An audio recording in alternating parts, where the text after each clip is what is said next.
we'll spend two. That replace them?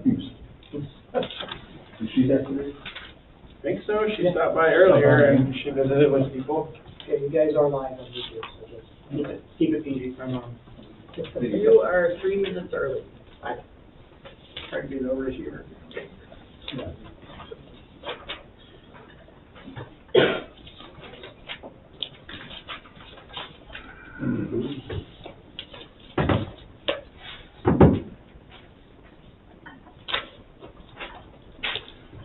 Zion's Bank, Yeah.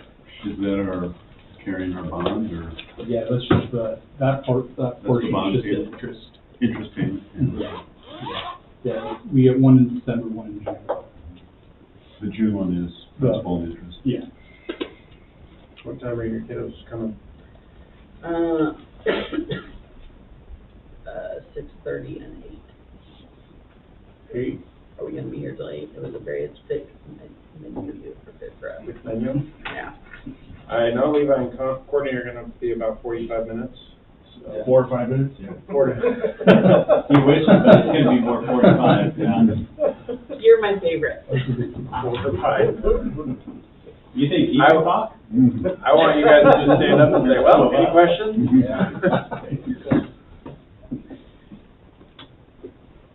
If we manage to get done before 8, I will just pick up the leftover child at the SRC. Okay.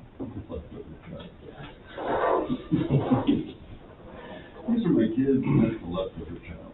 At least it's not the forgotten one. Yeah, I was how I referred to myself, the forgotten fourth. Leftover child. I like that better though. The accident. That was 4. Funny, my parents never had any more after I was Hi, It's not just a phase. I know. She's still real. I typed it to get back. I was in Canada this morning, so. Yeah. Oh my goodness. I typed it to get And back. then they let you back in. And I got back in, I know. You get the achievement for traveling the farthest for this meeting. Well, I have been, I know, we were just in Vancouver.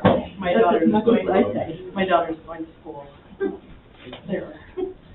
So where's your weeks. third Big band? program, we thought we'd go see her. Oh, what's she Right there. Started taking over. Well, then it would be Another four, thing. because I was telling It's gonna fall apart. I know. Is that a fun one? Well, I mean, I just love to unpack that, you know, find out all the details Well, about what goes she in. graduated at the University of Oregon Uh-huh. with a humanities degree, They don't have a. never finding her thing. And so we found this, and she was so excited. Yeah. So interesting. Recording in progress. All right, 5:15 on the dot. Here we go. Come on, let's meeting to order. Please rise for the Pledge of Allegiance. I pledge allegiance to the flag of the United States of America and to the republic for which it stands, one nation, under God, indivisible, with liberty and justice for all.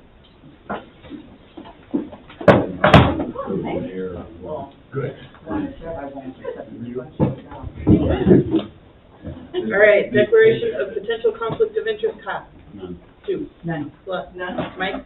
None. I still work for the school district. I do not speak for the name or the brand. Recognition of the SEPRD Employee of the Month. We are holding until February. Yeah, we're just revamping our Employee of the Month program, so we'll draw a winner at the end of this month. We have boxes that are stationed around the district to gather some nominations, and we'll present someone in February for your applause. That's the name of our program. We call it the Pause for Applause. So we want our patrons and staff to recognize, take a pause, and give someone applause and recognition for doing a great job. Great. That's my favorite part. Public comment. Do we have anybody in the waiting room? Did not see anybody on Zoom, and I don't see anybody in the audience unless one of these Public three comment? amigos plus one want to No. public comment. We're doing great. Okay. Yeah. All right, moving along. Correspondence. I didn't see any in the packet. Did we get anything? I did not. Okay. Approval of board meeting minutes from November 28th and January 9th. Do you want both and then separately? Can we do them together, Skylar? Typically, you're supposed to have separate. Separate. Yeah, sorry. November was a ways back. I was gonna say I move approval of the November.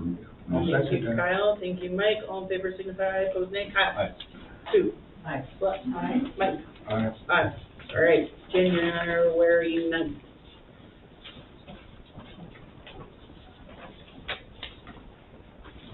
We need approval from January 9th. I move approval. Thank you, Kyle. Any second? Second. Thank you, Sue. And all in favor, signify aye. Opposed, nay. Kyle? Aye. Sue? Aye. What? Aye. Mike? Aye. Aye. Perfect. Incredible. We're moving right along. Not one typo. Great. Well, I mean, we had some, but we Yeah, I was already fixed gonna them. say, I already- I would rather fix them before, that's what I mean. Not I one caught typo, them it's a- before. Did you want us to point out typos, or? I want them to be precise. It's kind of a running joke with these two because they're kind of grammar. They have very good grammar and they want the minutes to be precise, and I appreciate that. I want it to be a good reflection of the district to the public. Professionalism? Yeah. Great. Review financials from November and December. Sue, you have your new sheet. Yeah. Because I said I wouldn't accept if give them until this was corrected. And it also appears that they kind of got in the wrong order, so, but we do need to review and approve them separately, if Yeah. possible.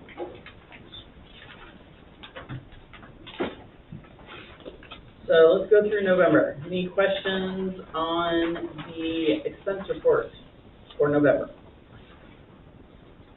None for me.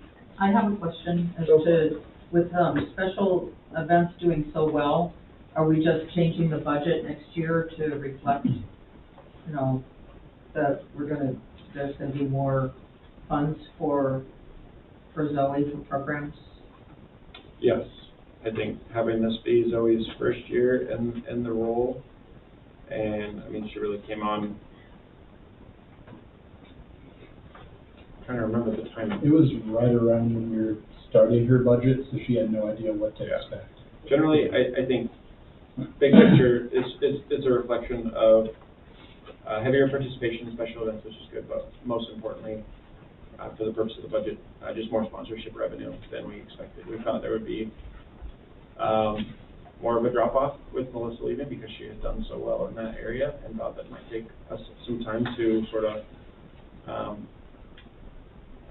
make those relationships really work in terms to get the sponsorship revenue. But Zoe's done a great job of developing relationships and asking for money from businesses. She's really good at that. And she's very competitive. She does have drive, which is great. Yeah. So is there seasonality to the revenues? To the special event revenue, there is, because like right now we're in, I wouldn't say we're in a slower season, but we don't have a January special event. February we have our family dance, which is popular, but isn't necessarily the revenue draw of like turkey trot or some of the stuff in the summer. Then we'll head into, we have egg hunt, and then we're kind of in a little bit of a lull until market and summer events start back up. I would say this is probably more of our shoulder season for special events. So in the special events revenue budget, that's gonna go up a little more with a couple of events, but it won't be Yeah. significantly higher. I don't think it will be. 5 or 10%. Yeah. Okay. I don't know, Chris, Darren, do you feel that way? Yeah, I think it's Pretty accurate. Yeah. Well, and then I know I had mentioned at one point, one of the groups had paid kind of upfront for a couple of events. It's just how their fiscal year works, so then that's kind of why that is already a little bit higher. Yeah. Oh, and that will take away from Yeah. some future We revenue. might have Yeah. maybe two sponsors that did that, yeah. How do you book it? Huh?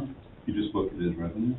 I mean, it's still revenue under each event that's broken down, and so this is like the overall fund, and then like as the budget will show, you have egg hunt revenue, and so I'll go in and just do a journal entry to add each one to the correct one. So it'll be applied to the specific revenue line item Yeah. when it's paid, when the money is received? Yep. Okay.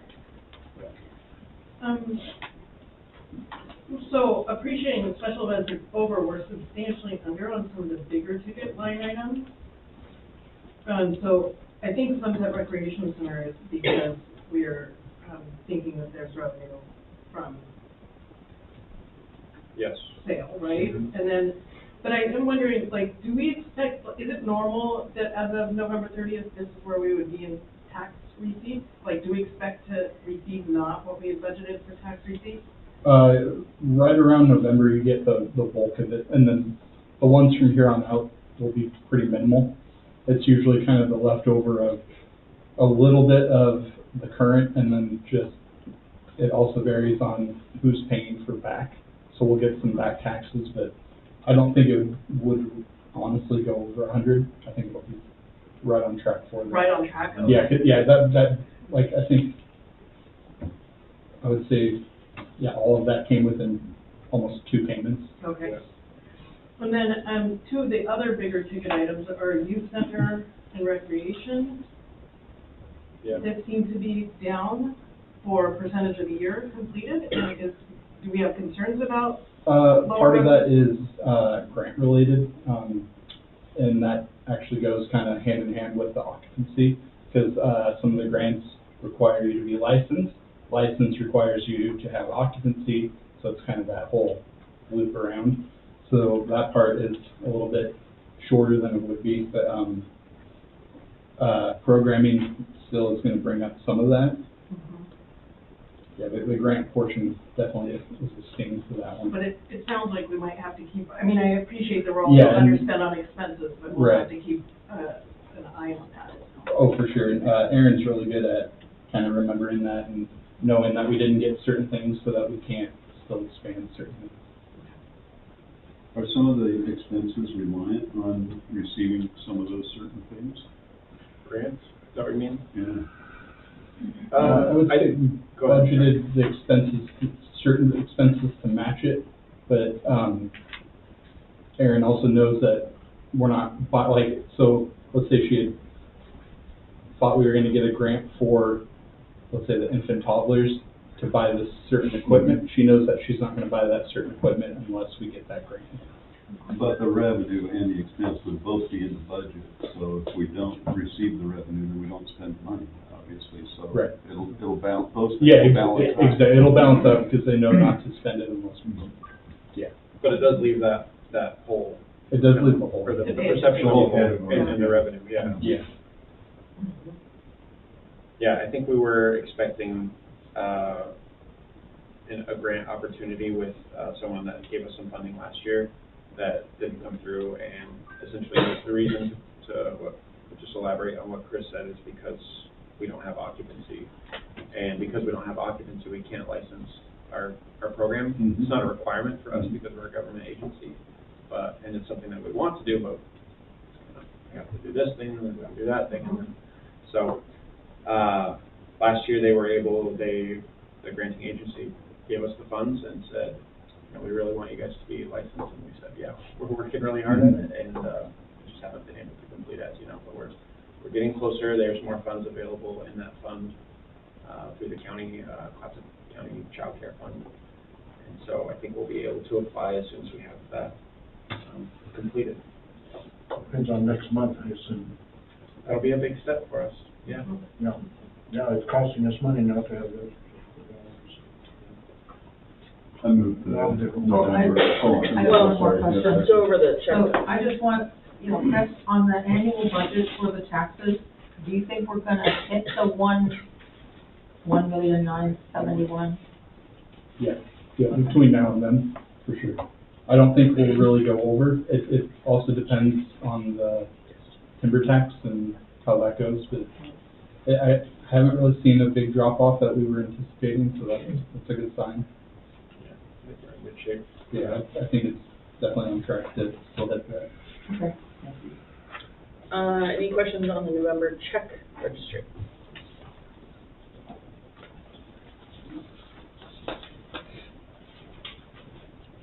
I was curious about Zion's Bank.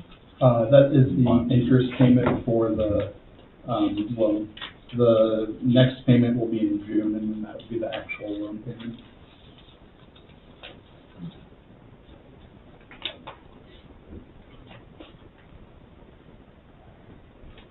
Why so much on that? I don't have any questions. One of them, I don't remember what we replaced. One of them was a, canceled one because of that, thing we have on our bank. The check didn't get read correctly, which means you have one day to approve it. The next day it's out, and Karen and I were both out that day. So that's why you have a couple issues for the locksmith. So We had to basically, reissue the check. there's just one, check. there was one check that was for Yeah. 3168, and then the other one was a canceled check. Yeah. So So it's not a key? It is, it's for something, I don't know if you guys remember, it was in November, so it's a while ago. yeah.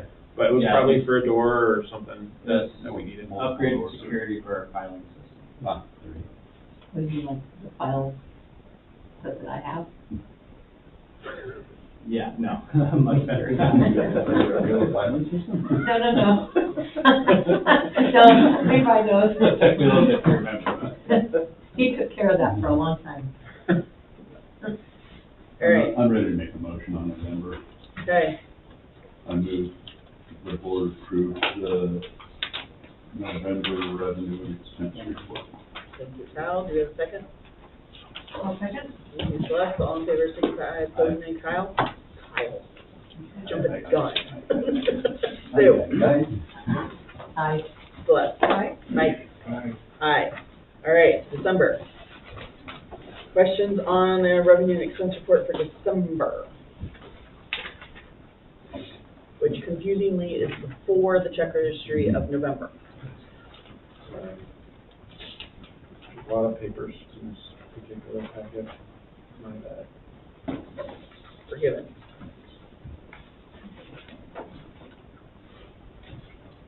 It's like one of those things, I was getting the packet, and I was like, okay, don't do this thing, don't do it. I checked it twice, and I still did it.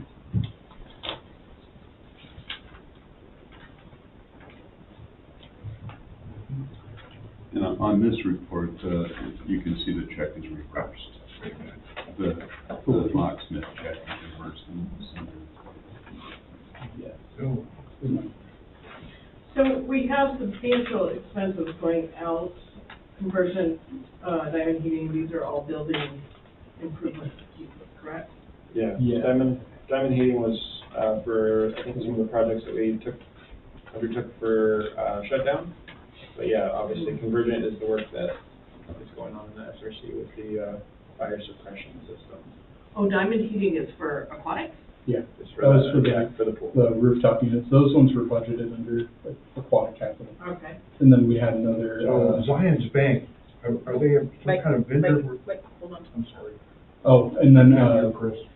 you can explain that, the LP, sorry, I'm trying Yeah, we had to a- make sure it's the proper verbiage. We have, but yeah, the natatorium boiler went out Thank you. unexpectedly. So that was, So we just tried to have enough wiggle room to be able to replace that, because we couldn't really do anything if we didn't have that. yeah, pool is shut down if we don't have that, so. Yeah, no, so it makes sense, but I'm surprised that the aquatics line item isn't higher given that. On the overview, it shows that material supplies and services are 46,000. We spent 50, Sorry, what? with diamond heating. Oh, because that's budgeted out of the maintenance, budget? Oh, out of the maintenance. Yeah, all of the aquatic capital comes out of Got it. the maintenance. Maintenance, this was about 3 years ago, it used Yeah. to be in every single section, and Got it. it That makes just, sense. it almost looked like it was hidden, yeah. Yeah, that makes sense. Thank you. Yes. Go ahead, Mike, what was your question? I'm sorry, Simba, I was just curious about the vendor line, Zion's Bank. That was the interest payment. That's an interest payment, okay, on our loan? For the SRC loan. Right, okay, I'd forgotten Yeah. Zion Bank is carrying the loan. That's who picked it up. Very good, thank you. Any other questions for the December revenue and expense report? So only because I see it's Skylar and I see a payment to Skylar and just to have, I know that for, our org, sometimes it's good to just document that those are questioned in the record so that it's clear that we don't have staff cutting checks to themselves. So is that a reimbursement, I would assume, something? Yes, it's a reimbursement, I believe, for mileage accumulated over probably 2 or 3 trips. Yeah. Okay.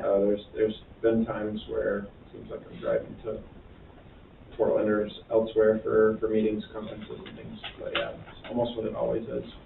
Oh, I think this was also, I went to a special districts training in Newport. Yep. Yeah. And does that come up during the audit, that they do some checking on stuff? Does our auditor look at that, or how does that work in our reconciliation process? It to make does. sure? So the way it works, if he gets a check, he's not allowed to sign anything on the forms. All of our check registers that we have internally get signed by the 2 other signers that aren't on that check. Great, And okay. then, yeah, and none of the signers can ever sign their own. They can't send it. Great, okay, thank you. Yes. Any other questions on the revenue expense or questions on the check registry for December? So just a general question, we're in for a soft landing? For the fiscal year. Mm-hmm. I think we're sitting okay. There's some big pieces still kind of hanging. One that we discussed in the executive session last meeting, we're going to discuss again tonight. That's a big piece that we're kind of, we were budgeting for, we're counting on. There's a big piece with the Broadway Field project that we haven't still paid out yet. We're kind of holding on that for a couple of reasons. But other than that, I think things are going well. Budget's looking good, and we're looking strong for next year with a healthy carry forward. That's a result of Chris and Darren's efforts and keeping us focused on that, but also the management team. So we're gonna make it through November? Yeah. That's pretty good. Yeah.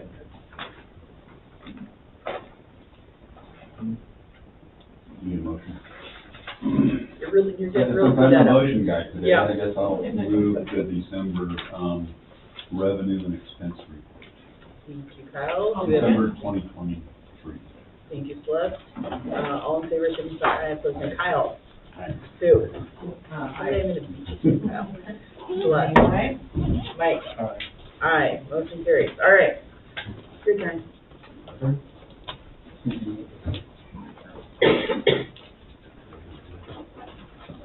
Oh, he's making you do all the talking? Just a reason. Well, wait a minute. 4 or 5 minutes. That's perfect. 45 to 45. Yeah, it's like. I love hearing about what you guys do, so I will give you time. All right. Great job. If you guys want, I can sit over here and you can kind of stay in that middle area. And that way, Close to the mic. the sound will pick up well for Mike, if that's okay. Talk loud. Just tell me when to auto and I'll, If you want to see this on set. I'll go. All right, so we just want to do a little presentation about kind of what we've done over the last. Louder, Courtney. And also some stuff that we got planned for the future. So the only pictures I can find on the internet were to show all the area that we do maintenance on. Darren. I'm trying to cover the whole place, so. Are we, It's not picking up at all. Well, can you move that thing closer to you? good, but it may not, I don't it think may not that's. transmit to the. Maybe you guys move closer? Here, I Yeah. Tell you what. Why don't I move over here? Lost it, trying to get it strong. Grab another chair. Oh, yeah, there you So name, rank, serial number. go. Okay, test. Oh, do we know you can? Okay, go. You got it. Sorry. You hear me now? Okay, yeah, go ahead.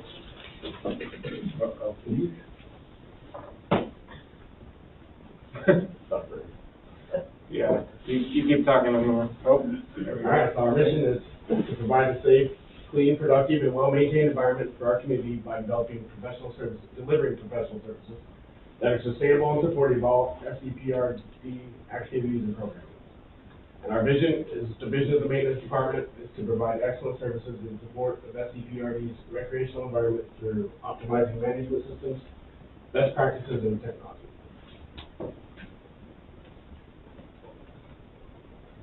I'm concerned that this might not be functioning very well, sorry, fellas. We were just about to get to these great pictures too. Can you hear okay, Mike? How many square feet of buildings do we have? 500. SRC is approximated at 73,000. And the pool? Oh. Maybe it's a limited. Yeah, probably about 15 to 20. I come out here, Chris, sits in the back, I come out here, I didn't know he was talking, I didn't even know. Gotta talk louder, Chris. We should start doing the little, like, the little lapel mic. Yeah, I was sure it's there. Yeah. You can move the microphone further back. Been messing with it, yeah. This is not, I just need. no good. Sorry, fellas. Did you guys figure out who the redheaded guy was? Yeah. Redheaded guy. I'm sure you what are you doing? He was walking between the pools, wearing work boots and work clothes, and it wasn't play because he came in about 20 minutes later. With a beard? No, just short red hair. And I went, oh, you hired somebody else. Infiltrators. No. Yep, yeah. One of these. Hey, free labor, free labor. I mean, wow, that was. As long as we did a good job. I'm like Google. No, I did. I asked him, you hired somebody. I might have. Yeah, I don't know who that could be. And it was, I was in the pool between 9 hang and on, 10. sorry. It was like 9:30-ish.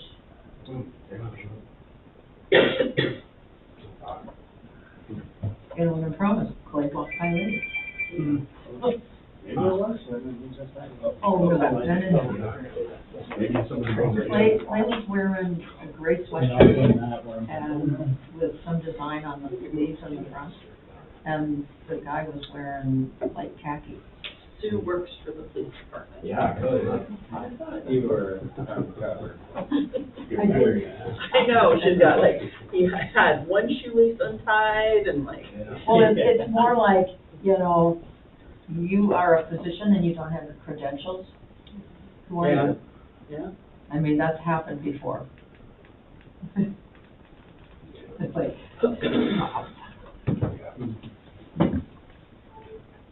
Is it your computer or the screen? I'm not able to say, but Oh. I think we're getting Oh, closer. there we go. I see some.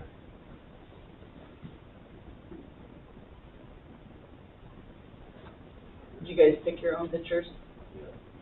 It's got a certain amount of mass, because they come out.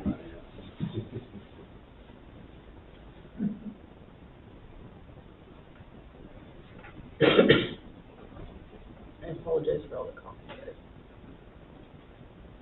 Okay, let's keep rolling and hopefully I'm not certain that we're squared away, but we'll try. All right. Go for it. So there's our team. We got the director, facilities and maintenance, the maintenance coordinator, the building grounds maintenance, and custodial. All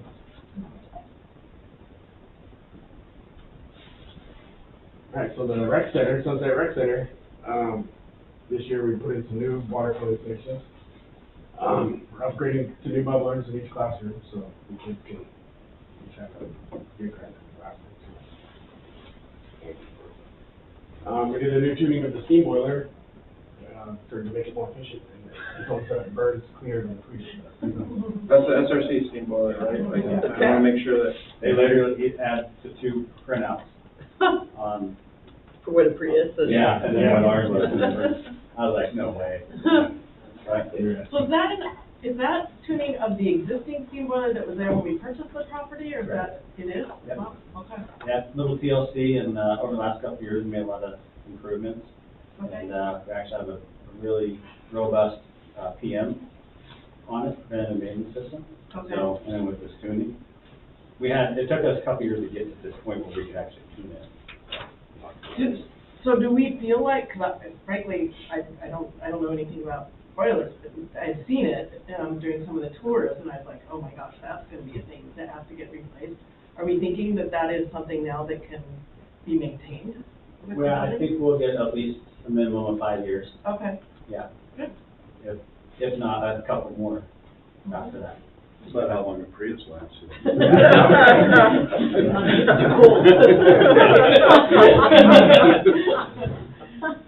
Good job, Ed. Yeah, I think these guys are being modest, like, the condition of the system as we purchased the building was not up to snuff, and they've both gone to like lots of trainings and just learned and been like elbows deep, knees deep in the Yeah. system, right? And it's not a fun, doesn't sound like a fun part of the job. I don't know if there's a lot of clean parts of the job, it just doesn't particularly sound fun. So. And a couple of months ago in the building, we had, we didn't have the system functioning for this kind of winter cycle, and they got it kind of up and running. It made a big difference for the program spaces that we have, but also just, it's been so cold lately, we would have lots of other maintenance issues if we hadn't had some heat in the building. So 70,000 square feet is a lot of building the heat, so it's been really great. Yeah, and another thing we're working on right now is updating to new auto flush valves on the toilets and urinals, so we've had some problems with people kicking them. They don't want to touch it. So we're trying to take them completely off the So toilet. like the motion activated kind of thing? Yeah. Well, the next couple of weeks, we'll have a couple, in certain restrooms for trial. Yeah, so it's worked out. Go on to try on that. But maybe. Hopefully we can. So we got, here in the future, we're gonna hopefully updating our parking lot lights, with the SRC, and new gym lights in gym 2 to match the lights, new ones.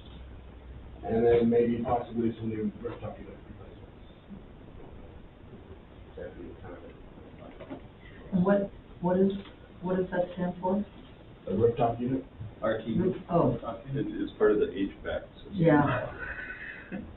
Yep, so I'm just Yeah. curious, like, how are you guys deciding what to prioritize and what to do when? Is that just like a full staff discussion, or is there a long list someplace that you guys are keeping, like in a notebook of all the? When we, prior to purchasing, we made a list of, necessarily use, maybe the word issues is not correct, but issues, and we just kind of put them out there, and then depending on the programming, we kind of just reorganize that to prioritize.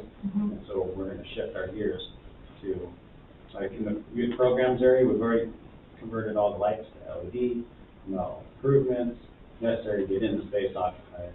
So the rest of the building stays as is, and then as we just program or however we use it, we just kind of follow that. But when we come into big things like RTU replacements, we have a conference room, it has an RTU on it, end of life. It's actually beyond end of life right now. But, so we look and we have conversations with the executive team and see if that's something we need to do now, or is it next year's, or 5-year plan, or, so, kind of all.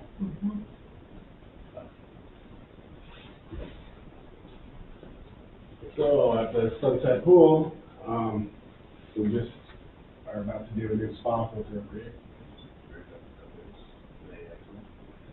And we got some new rooftop units in there in locker rooms, some locker rooms in the lobby. Much better.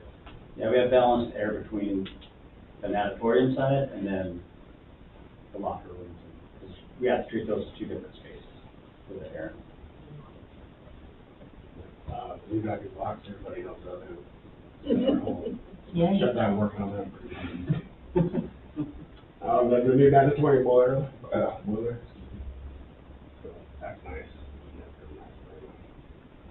And new ADA landscaping projects for the pool. And then for the future, we're gonna do a new filter and pump system for the winter pool. So update on that to one filter system rather than the double. Which is better pumps and everything. And upgrade also over there to the auto flush valve. We'll also be, in the new fiscal year, we'll be installing the drinking fountain over by the basketball court. So it's been long sought after, and so That'll be outdoors then? it'll be outdoor. Yeah.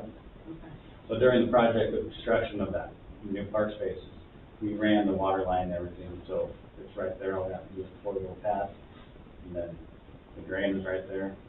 It's just getting that amenity. So I think it'll be huge improvement. I don't think the one on Broadway has ever been turned back on after COVID. It's on by the drink, or the skate park. It's on, but there's issues with the bubbler. So, But I was thinking, I didn't even know there was one by the skateboard. I was thinking the one on the in Broadway Park, like. By the restaurant. I don't think that the one's ever city been. might have that one turned off completely. Yeah, so that would be like one in a city block radius. Yeah. Well, but it does bring up like the risk of having, I don't know what the health risk, if there are health considerations for a public bubbler or not, like I don't know what that consideration would be. It's still public water, so it's still the same. Yeah. But as far as transferring germs for like little kids sucking on a bubbler, like whether or not that passes COVID or what is the RSV thing that's going around, you know, that thing. Oh, the RSV. Yeah. Have you guys picked out the model that you wanna? Yes. Yeah. So like one of those, it seem like the blue or the green ones, I think they're really, they do well outdoors, like that style. Yeah, there's another one that is all concrete, so it kind of matches what the rest of the city parks are like, and the trash cans, but, I think being our space, I think we'll go back and have that conversation again with the team, and this is ours now, let's design and put our, and it'll follow with trash cans, to style trash cans, that fit our needs, not necessarily. Yeah, that way there is a differentiation between who does what, because right now we have cans that look, they're all cities that donate to us, we service, and there's two of them right next to each other, we service one and they service the other, but they look identical. So there's confusion. Yeah. So I have a question about, Make one a recycling bin. Ours, yeah.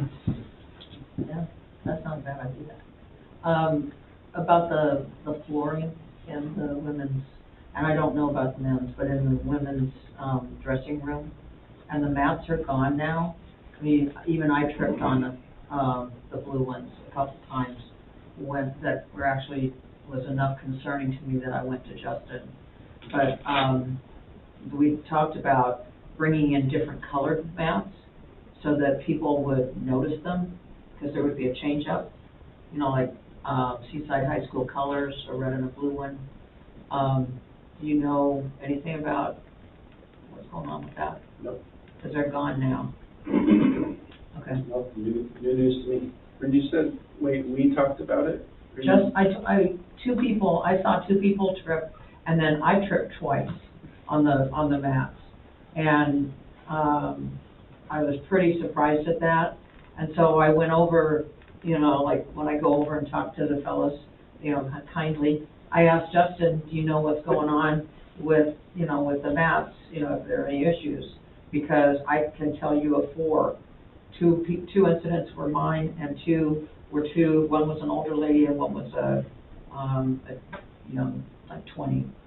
And it was just, you know, the mat got caught up in my shoe, in my,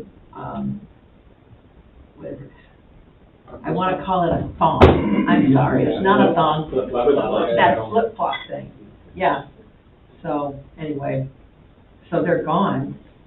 And I just wondered, because, you know, because of my work with fall risk programs with nursing, part of the conversation was about people get blind to whatever product. So we talked about maybe, you know, have a blue mat like we already own, and maybe a red one, the Seaside colors, and just switch them around so people would, oh, look, mats, be careful, pick up your feet. And the mats are there because it's slippery. Well, the mats are gone now. Well, I mean, the Yeah, mats were because there people because were it was falling. slippery. Is there a more permanent solution than mats? That whole floor needs to be regraded, to compliance, and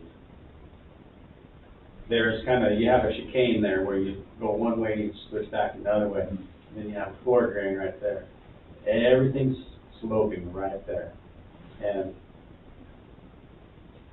as humans, when we cut corners, we cut corners. Yeah. We're always on the inside, We never followed the actual true path of the design. So if that was the case, we'd probably have to go that instance, but we're also always in a hurry. So there's a lot of factors going into it, but you do have sloping, cross slopes that are the biggest challenge. Could we get some of those like sticky bathtub duckies and like Just to throw them all up. stick them all over the floor? Possibility. But that is, I mean, I am curious about that. If, I don't know if we've had falls and like how do we assess for the risk kind of factors like that, and what we need to do?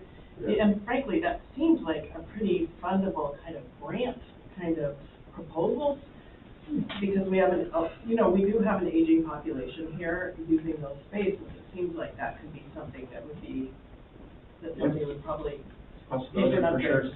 I think, so we've had, I don't know, hours of conversation about this topic, the women's locker room and slips, and, might be better for, like, watch what I say, there's just so many different opinions, and Sue, I'm certainly respectful of your opinion, and I've told you this, we don't actually hear about the slips and falls, ever, except for from Sue. We tell people that, hey, if you're slipping and falling or tripping, we need to hear about, so we can document it, so we Right. can, like, chronicle how much this is actually occurring and make adjustments, and we hear, I think, very little of how much is actually occurring, so it's led us to believe that, if we slow down, or if we make, we bought these mats as a temporary solution to see how they would work. And if they work well, the intention was maybe to leave them there or to even add more mats. But then we knew that people would trip or potentially slip on the mats. I think another challenge, and it's certainly not pointed at you, Sue, or any particular one woman or women's locker room user, but we have soap and shampoo residue that makes its way out of the shower stalls and into the other parts of the locker room. And that makes the floor slippery, and that would happen regardless of good grading, or better grading, regardless of surface.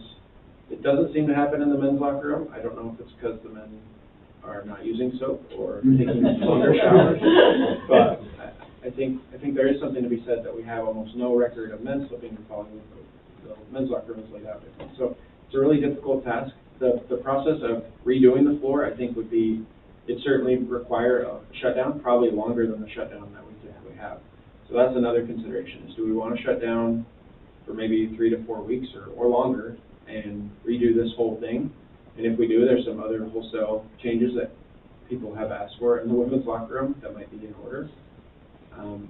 And I think once we have penciled in a longer locker room, or a longer shutdown for other projects, like when we replastered, we had to shut down for 6 weeks. Mm-hmm. So then maybe we package that with a locker room improvement. But for now, it's not as if we're not listening, it's more like we need more data, and then we need to kind of time this right and find the right product. And I think the slips are going to occur, it seems like, with any product. I know that there's people that slip in Astoria, there's people that slip at every place. It's just a really common thing for aquatic facilities to have a slippery locker room. Is it possible that some kind of recommended footwear could overcome the need for mats? You know, if we had, you know, I know they have, you know, water shoes and things like that, but maybe there are people who might not want to use that, but it could be that footwear might make a difference where mats would not be required, aside from other drainage issues. Yeah. Or we could put a handrail on the passageway. I think a handrail might actually be a really good idea, and I've also seen in spots, sometimes they have like a teak, you know, the teak wood that Yeah. drains off the floor, so that water runs underneath and still drains underneath, but, There is a handrail at part of that curve, right? Yeah, I believe along both sides there's handrails. yeah. Yeah, it's just wide enough. It's just once you get off that handrail, then it's like, Yeah. Do the slips, like, from your experience, do they occur when you're going into the locker room or when you're coming The 4 that I knew about were all coming going in. in? So you swam, you're coming in? No, I walked in dry. Oh, this is off the street. Yeah, they were, you know, one was like a 20-something-year-old, I saw her, and she, you know, it's like she slipped, and just like, I caught the curve of the mat in my shoe, and I'm standing there, and of course, I'm like, whoa, you know, I stopped and I fixed it. And the second time it happened, which was a couple weeks later, I went to the front desk and I said, you know, have you guys been hearing reports about problems? No. So the fact that, and I had seen one other person, an older lady, who didn't do what I did, but she tripped. And, you know, and so I went over and I asked Justin about it. And he, because I know people talk about, well, I don't want to write that up. I don't want to say anything. And I didn't say anything, except I went and asked a question to the person I thought would be best, you know, to ask. We'll fill out the report for the patron. Oh, I know, but they were like, they didn't want, no, the 20-year-old, the 20-something-year-old was like, what? No, you know, I just, you know, I was just clumsy. Well, and I would say that just me being in the locker room with my kids, pretty much is slipped by a kid every single day. But that, you know, it's the parents that go, that usher the kid out, so it's not even like, there's, you know, no documentation that's gonna happen with those little kids. They're not gonna fill it out themselves. And the parents are more like, let's get going, let's get out of here. But, it's generally, due to running, because they're little, and it's a big open space. I've said that so many times, but it's very conducive to running in circles. So, anyway. I think we'll get to a point where we'll look at an overall picture as a complete redesign of that space, and we'll capture all of these concerns. Yeah. And then, I would love for, when we get to that point, I mean, I have my own things that I would love to see out of that space as a user of that space, but I think, you know, doing like a little survey of like the users of that space and what they would like to see happen. But anyway, that is neither here nor there, and now we're up to 45 minutes. But it feels like if we know there's a safety issue, I feel like we have an obligation to fix it or warn people about it, or do something to do Well, what I we can mean, to we make have sure. slippery, don't we have? There's a slippery sign. Yeah, I mean. Slippery sign, that's why we bought the mats, was because we were like, maybe this will improve it. I mean, we're kind of. yeah, it is very, if you look at the environment, and as you're going into the environment, you should be prepared. There's so much that needs to be on that person, but then you do have disabilities and other things that can prevent that. So, but yeah, you kind of just really rely on those reports, because otherwise it's hearsay. Yeah, I would be interested in Celeste, the teak, you know, drain thing. The only thing would be, we can't really have it rate, like it would have to be sunk, because Well, otherwise. they just do, You you do a lip with a A lip. little ramp, yeah. Yeah. Well, does that get slippery? It does. But And at then least the only it would, reason I at did least it it was would let the because I have water. a cheap soap holder go that I have to through clean it. about every 3 Right. days because it gets all. But it has soap on it. Surface. Yeah, it Right. has soap on it. Yeah. It I still don't has. know, something to think about. I mean, all I can tell you is from all the research that I was involved with my master's, you know, I devised a sign in Astoria, stand tall, don't fall, with the Astoria column. Great, great, great, and then it becomes, oh, I didn't see it. I didn't see it. I didn't see it. And that was consistent, because it's just there all the time. And unless you change it, like change the color or change something about it, which is why I mentioned, you know, different colored mats that make people go, oh, there's something different. But otherwise, it'll work, and then it'll just be part of the status quo. And it doesn't, and then somebody, you know, has an Maybe we incident. need one of those signs that's like the caution children at play with the lead play, that says Put it in the caution middle of slippery when wet. Put it on the board. Yeah. But we have a professional crew that can figure out the actual solution. I just want to make sure people are safe, you know, the best indicator about whether you're gonna fall or not is whether you've had a fall in the previous 6 months. So these people who are falling aren't just falling here if they're seniors. They're not just falling here, they're at risk now for falling later, at home. So, I wanna protect them if you can. Yeah, and I totally agree with you. If the that it's something we should prioritize. And I think the piece about the use of shampoo, like women tend to use hair conditioner. Right. Conditioners are worse than. Awfully slippery, right? Like, and so I don't know if there's another kind of cleaning supply or something that could take that residue off. We've even had, like when we were at the peak of worrying about this, I don't think it's occurring now, is we would send lifeguards in there to do a clean a couple of times a day, or Yeah. just to get the excess water and some of that soapy residue off. And like I said, I mean, I think.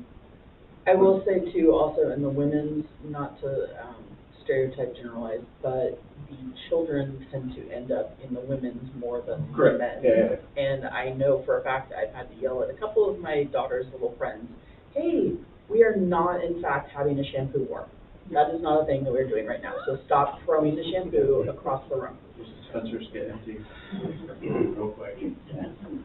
So I don't know. Sorry to sidetrack you, but. Maybe we can do some like when you go to a sporting event, the turnstile, like right in that little curve, like, you know, so Oh, yeah. they push their way through, they slow down. We flash them. I mean, bad idea. Flash them Not a sit bad on the idea. TV right there, like, please slow down, warning, that curve ahead. Yeah. I mean, Skylar, like, that actually is a bad idea. Like, and then we can count how many people go in and out. And, you know what, as a parent, I would actually appreciate a turnstile there because it would And then I slow my wouldn't have children to down. sign in. You guys, I I think you guys go, are "Where's my underestimating, this population. Only Mike probably remembers, but we, redid some of the aspects of the women's locker room right after Levi got here, and we replaced the hooks. Oh, I hooks remember, In I the was women's here. locker room, and, there was a written petition to remove people in this room from their jobs because they did not like the hooks. You selected the wrong hooks. Yes, and so then we created a survey with 4 different hooks, and we let people vote on which hook they found to be most favorable.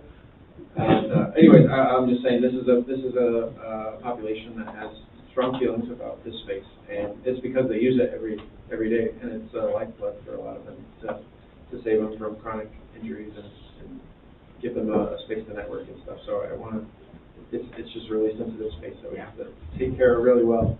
I do think a low cost, low impact would be some of those floor stand signage that just slows people. where The they have yellow to ones? watch. Yeah. That are just like wet floor or. Yeah. That you just stick in the middle of the road, so Just people a just have to cone, watch where they're just going. an orange cone, make them navigate, make Right. them look at the ground while they're walking. Just to avoid. Maybe Probably we can looking find at some phones. creative solutions. Yeah, we definitely work on something. Well, you know, I'm very grateful that I brought this up, because it's not just a conversation of me with somebody. I appreciate the board input on this. Thank you. Thanks for bringing it up. Nice work, guys. Yeah. All right, moving along. So, some of the other district projects we got going, so you guys already probably know, the softball field and parking lot project, so we'll be working a lot on that. New flooring in the community center, pottery room, coming soon, and. Is the city helping out with the budget on the pottery room, Wasn't there the grant? No. a grant? What's that? Wasn't there the grant we do? We are, so we pivoted from the crosswalk idea, and that might be a source of, but yeah, we're still gonna work in some of those things out, but, and discussions with the city to see if there's some pottery room flooring dollars. But it's a need, the floor is pretty, substandard right now. When and if we finally get our, occupancy of that building, is the idea still to move pottery over to that room over there? So then what will that room be used for, just as an extension meeting space kind of a thing, or? I think probably additional storage space for activities in the main Okay. hall.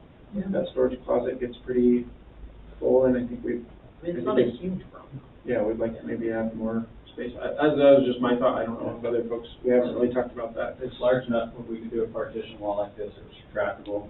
So if you did have weddings or something, or other big events where you needed a bride room or something, yeah. you can change that over there, or you can turn it into another meeting room or storage.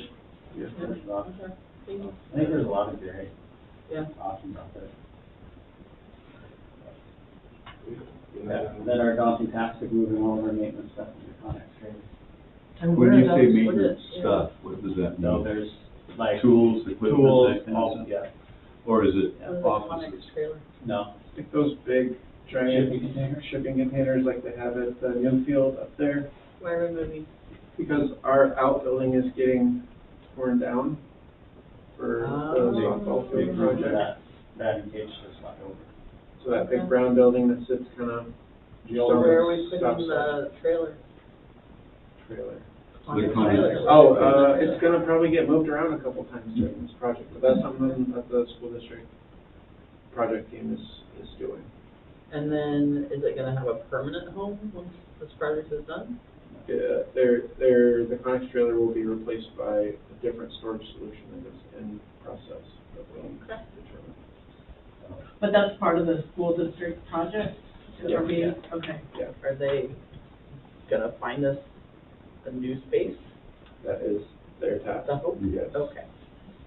So That meantime, was we not have to part of this project I had organize heard these about. trailers, these boxes, so we can Find your continue stuff. to do our work. Yeah. Yeah, so there's no other way. The equipment you need will always be at the back of the truck. All the time. It will always be in the last place you look, because then you stop. Connex, the law of trailer stacking. Is Conic, I'm just kidding, is that the brand, or is that It is the a style? brand name, they were like the first, Okay. so. But, Like Kleenex. yeah.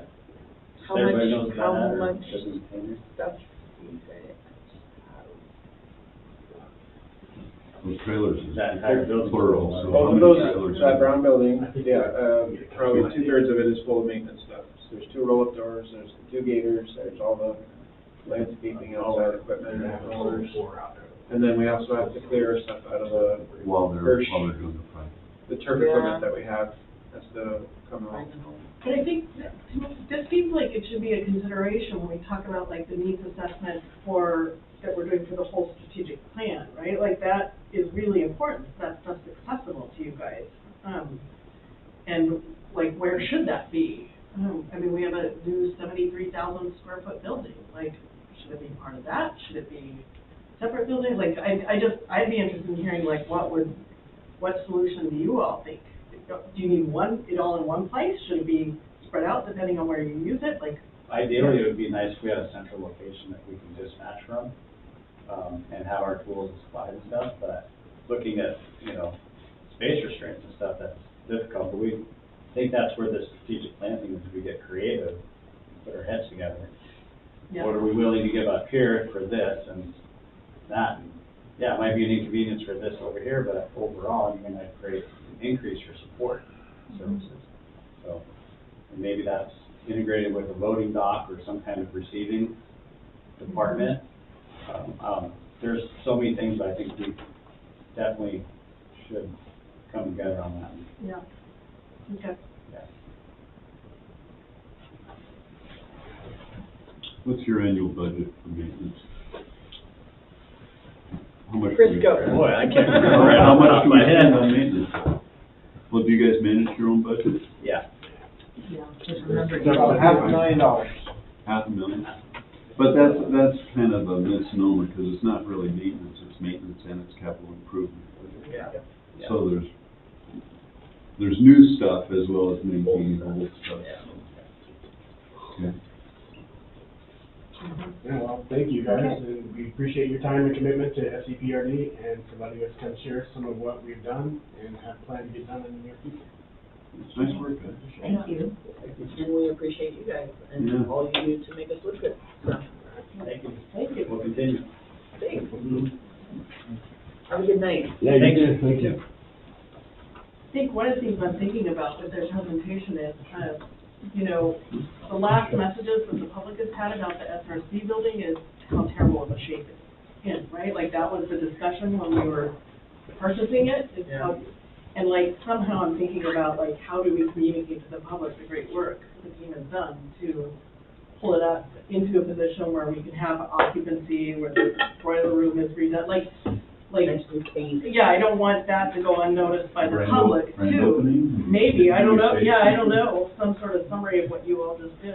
Maybe we could We have a ton of grand openings. have like the drone go through it and take It's not pictures open of all up the to spaces and. Yeah. We will. In there. Well, remember, we had the before, we had the pictures, And when you get to that art, now redo and maybe do something Yeah, at like some that point, just before and telling the after. story of. the Yeah, we do upgrade. like a milestone thing, like this year we've done this, or, you know, in this time frame. Yeah, Yeah. I like that. I think long-term, just from my perspective, I would like all of our buildings to look like they That's okay. belong to the same organization. That is our goal. Yeah. Except for this one. It's not ours. Yeah, come to the building. That'll be a long term. Yeah, I mean, eventually they need to be painted or resided or whatever, and, you know, just pick a color scheme or whatever. Which we do have the color scheme, it's just then making those investments in those areas. Okay. Yeah. On a completely not unrelated, but we weren't talking about it, and I am in no way directing staff. Can we make Zombie Bear go away? Oh. Over here? Oh, love zombie Yeah. bear. No. Yeah. Most cuddly there. Imagine a can of letter for. As a suggestion from a community member patron, Careful, Kyle. Yeah, I think, If that thing additional, burns up, everybody's an gonna come additional looking for spotlight me. Where on is that? those Kyle. stairs at the Mary Blake would be amazing. okay. Well, can we chop it down? Can we commission another bear? I would love to commission, I mean, like, is that there would a be history great. to it that I bet we could find a Somebody sculpture. does is necessary? Like, was it a mascot or something? No, there was a bunch of other, artwork in the shrubs and stuff. We had eagles and salmon and, There was a puppet. It all came from the Gerhart Golf Yeah. Course. Why don't we do a And soft they- spot? They were, Yeah. when it sort of changed ownership, and they were gonna get rid of all of those, so, you know, Mary Blake loves Art. art and saving art, and so she, worked with them to transport them over here, so we placed them around different areas of the district. Is the zombie bear the only one left? yes. Yeah. Yeah, it doesn't have arms. Pretty bad. My daughter was like replacing the teeth with rocks. It looks pretty grisly when I saw it last. Well, it is a grizzly. Yeah. Well, I go in for a class at the Mary Blake House every Saturday, and I'm going, you need to come down. It needs to go be buried and have a proper. What does a bear like that cost for an artist to do that? It ranges, you can get pretty high. Yeah. But you're Can we just put a definitely- nice- Why don't we have a competition? We'll pay I think- $1,000 to the winner and get people up here to carve their bear. We could do what Cannon Beach does, where they do their art in the park. There you go. And then purchase whichever one gets the most votes. Yeah, some of them are pretty- Anyway, those are my 2 cents, thank you. Yeah. As a community member, not a board member, Yeah, of course. director, staff at all. That is on the list of things that we're trying to figure out. We're barely in the budget. Oh. We're gonna get some pretty haggard bears. $1,000. All right. Okay. I just think a nice bush would look nice. Sometimes, yeah. I could, Sometimes. Well, and, you know, maybe we could talk somebody into donating and make a little plaque under there or something, you know, There has gone to a better. better homes. Okay. Hibernate thing. Oh, Mike, is your thing not working? No, it doesn't work. Darren? It's okay, let's just keep talking. Can you hear us? Can you hear us? You know, as long as people come close, if need to come close, we'll be fine. Bye, guys. Good night. Okay, we're gonna keep going. Occupancy update, go. Okay, so for these items, I have some notes here, and I'm gonna refer to them, so forgive me, but lots of things to discuss tonight. We, obviously submitted plans to the city in early December, and we received, well, the first round of comments back from them, about 10 days ago. And our team is reviewing those comments, and they'll resubmit, based on the feedback that's been provided. They're still, actively meeting, every week, and lots of discussion and trying to kind of line up the timeline. There had been a couple of discussions about how that timeline would work, given that we're in a heavy rental season with lots of basketball and PBL basketball on the weekends, plus our own programs and youth programs and special events. So I think what we will probably end up doing is starting the project in early March after basketball season has ended, and that way we can minimize the impacts and not have those two kind of things overlapping, because it's just a lot of strain essentially for staff and for the building. But we're still looking around an 8-week timeline once construction or once the project starts. Almost all the components, which was a concern, have been ordered and most have arrived. There's still a few that we're waiting on, but there's quite a delay in getting some of those components. Just apparently that's standard for this type of system. So, but good news there. So maybe a delay till March is not bad. Yeah.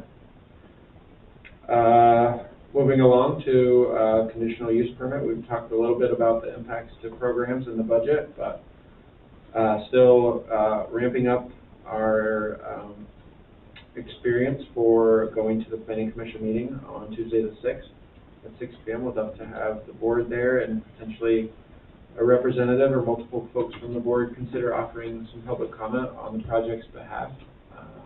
I know that we're trying to line up some community members to also provide some public comment. We'll have Brandon from Scott Edwards Architecture, as well as a couple representatives from Klosh Group to also be available to answer questions. One of the things that might come up during the conditional use permit application is the impacts on traffic. And I know we shared some information with the board about that. We're still waiting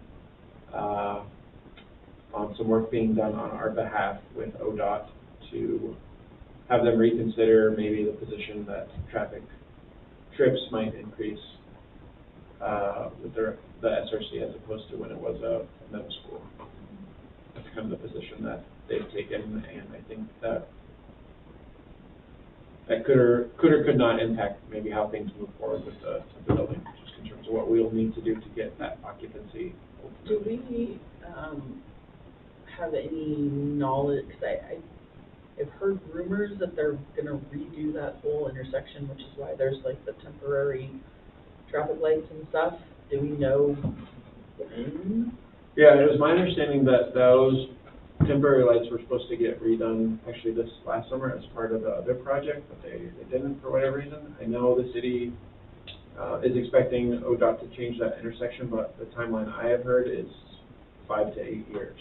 So not necessarily tomorrow or, you know. I was just curious if that would like impact. So what's ODOT gonna want, pass-through improvements or I don't signaling, exactly or know. Yeah, this is more parking lot, what is it? I don't think they're gonna ask for more parking lot necessarily. I think what they might ask us for is a consideration to change the parking lot so exit and entrance maybe will look different than it does on the north end by the dog park. That's my expectation. Or parking lot configuration so that cars can, maybe that becomes a one-way. The circulation. Yeah, plan. something like that. Because I think the concern was that, folks trying to turn left from the north entrance would really be impactful to traffic. Yeah, that would not be an easy turn. I don't, I mean, technically right now you can make a left from that. And I don't think I've ever seen anybody try, because you just know. I wouldn't try. Yeah, I mean, the people that are using our facilities that are locals know that that is never gonna happen, so. Yeah. There's some people try this weekend. I think when we have out of Oh, town yeah, people. true, PBL probably. And people going straight to get to the downtown core from. I've done that before. Can we make a right turn only on that? Yeah, I am happy to admit that I have no experience in this realm of, so, I'm I was just, I'm waiting for our experts to provide guidance. The reason that I asked about their timeline, because in my mind, I thought they were going to kind of incorporate some changes to that whole area north, which may impact our, ODOT right away and all of that. Yeah. But I didn't know, I haven't heard, like you said, Yeah.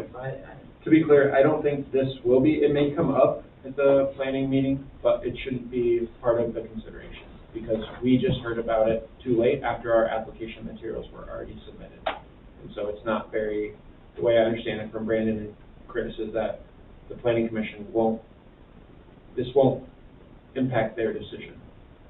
Because we did not know about it when we submitted, and we were informed pretty late, and there's still, these traffic impact studies take months and months to really resolve and figure out. Will the status of the fire suppression system schedule impact the approval of the occupancies permit? I don't think it will negatively impact it. I think it positively impacts it, because I think that, along with the other improvements that we've tried to make in the building and following guidance from city staff, is evidence that we really want to do this the right way, and that we're willing to invest in the building to improve the life safety and all that. But they could, it would be unfortunate if they withheld the permit until the suppression is done. They may, but we have to remember, and we can remind them that there is a working suppression system in the building, and it was up to code, the previous code, it's just not up to current code. And that's fairly, I mean, for all the people that are occupying older buildings, that suppression system would be in similar condition to their building. So, Thank you. yeah. So I'm curious, I mean, there's 5 of us. I mean, I'm planning to be there. Are we all supposed to say something? I don't know if that would be necessary. I think, I mean, you certainly can. I'm not sure how much to expect in terms of opposition to this project. City meetings, you know, planning commission meetings, there can be a lot of public feedback, and there can be very little.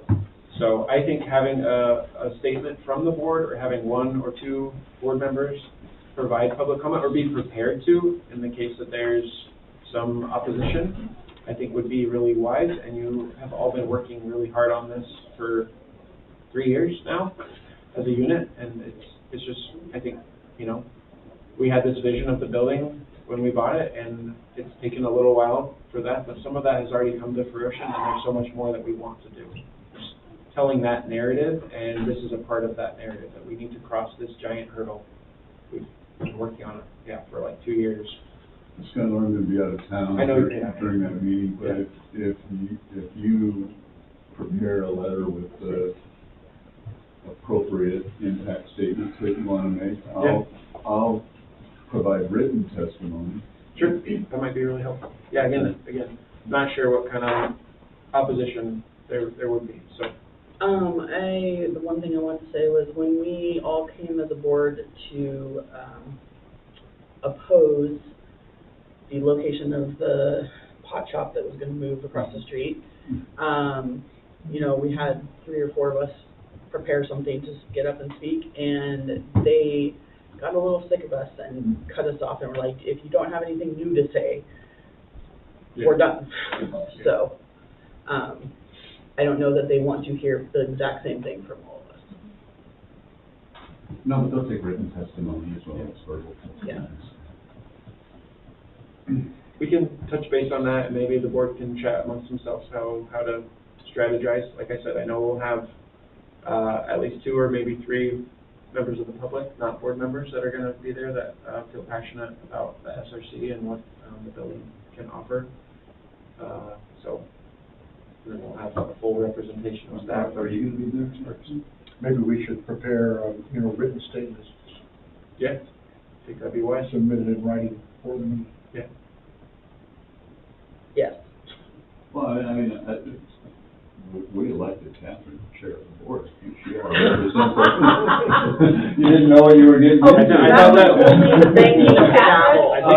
Well, but I mean, she would be the logical one to represent us. I think being chair means that she gets to delegate to anybody she wants. Except for you, because you're I'm out of going town. to be Florida. Yeah. Crying shame. So anyway, we can talk. We have a couple of weeks from today to. I do think if you can put it on your calendar and. It's on my calendar. Yeah. So. Assuming that my husband doesn't go out of town. That's it for that part. I can. Keep going. To Broadway This Field. is all you. I know.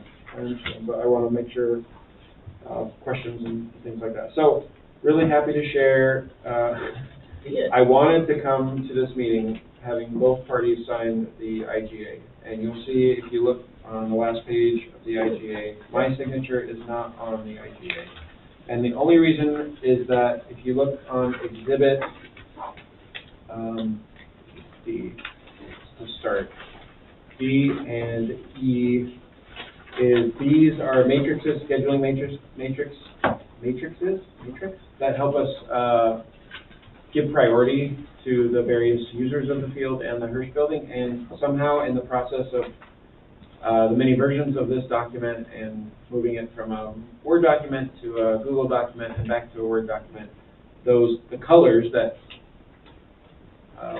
gave us the priorities got lost or got erased. And so I didn't want to sign it, given that that is just kind of one little thing. But I don't think that changes the document in any way. Well, is somebody gonna fix, section 1C and G, and like? Yeah, that should be, that is probably not going to get fixed for this signed document, but we're going to update this version of the agreement. I want to be respectful for the school district staff that supported this and formatted it and did some, but yeah, there's been a couple of tiny little things where the formatting isn't perfect, but I think the document is strong. And as you know, it's been a long time coming. So Yeah. really appreciate the board's patience, and Celeste has been really important to have in this process, and has helped us get to this finish line, which is great. Again, not perfect, but ready to go, and a significant improvement from where we were at in terms of just the level of partnership. So who is fixing this? Your boss was Okay. supposed to be fixing it. Okay. That was brought to him on Friday, from my understanding, and so. Yeah, he also has this medium. Yeah. I understand.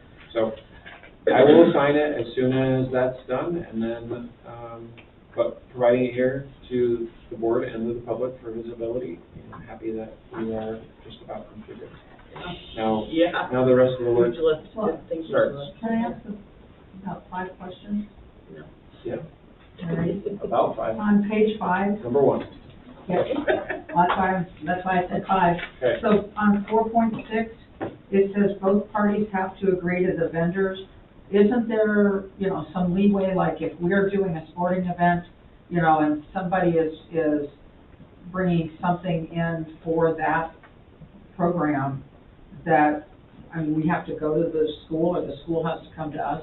Correct. It's okay, and that's okay? That's how we wanted it, and it's because we want specifically the programs that, not SEPRD and school district programs that rent the field or use the field.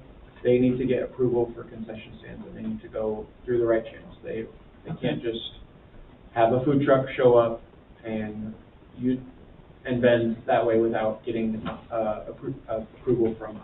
There's lots of reasons for that, but that has happened in the past, and that's something that we wanted to minimize. Okay. And then question number 2, on page 9. Okay.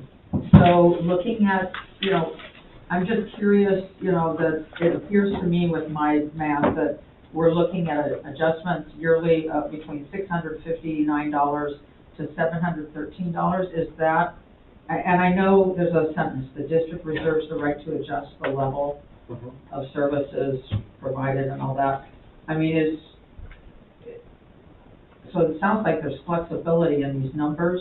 So I'm kind of curious why we didn't say plus, I think we just added like a 3% is the percent increase annually. And yeah, we do have the right, and actually, it says annually, but we're gonna actually be revisiting this, I think, at our quarterly meetings to make sure that.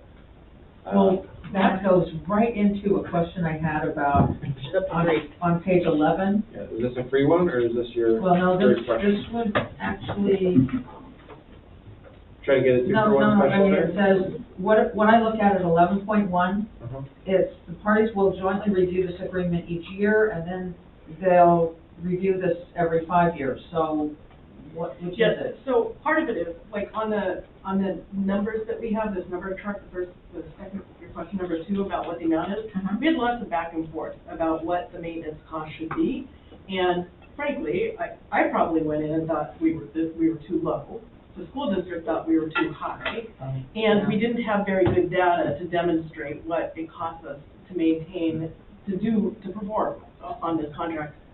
So that is the discussion, Scott and I have had discussions about how we're gonna be tracking that, so that we can come back on a regular basis. I think the most important thing here is that we have this IGA committee now that meets and has discussions, and I can already tell from just the meeting we've had. Yeah, we had one yesterday. We had one, yes, that there's now a new understanding on both sides about what is needed to perform on this IGA that I don't think existed before. No, So, that's really comforting to hear that. yeah, and so I think, I expect these numbers to change.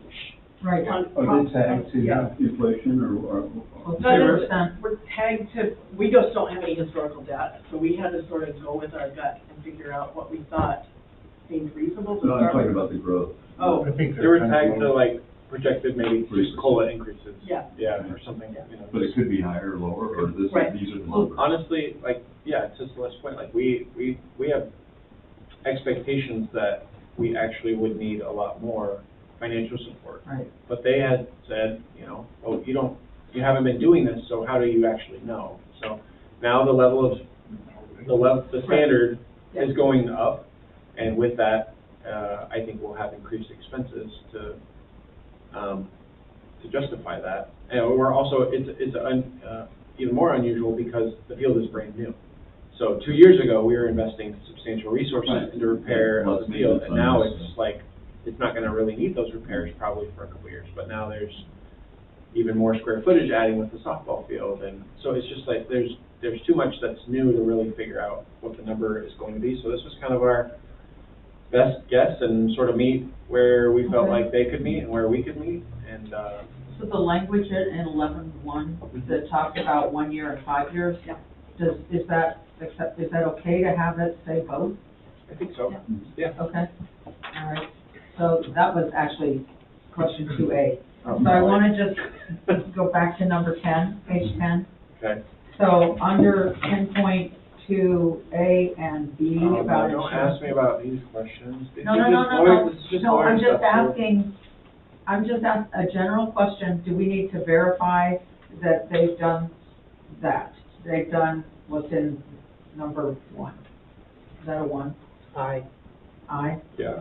And I presume that we have done You're talking about 10-2AI, general liability? We're basically just saying we're both carrying insurance. Yes. Right. We hold each other harmless, that's what we're Yes. saying. And they would be out of compliance if they don't do it, Indemnify we'd be the out of other compliance if we don't do it.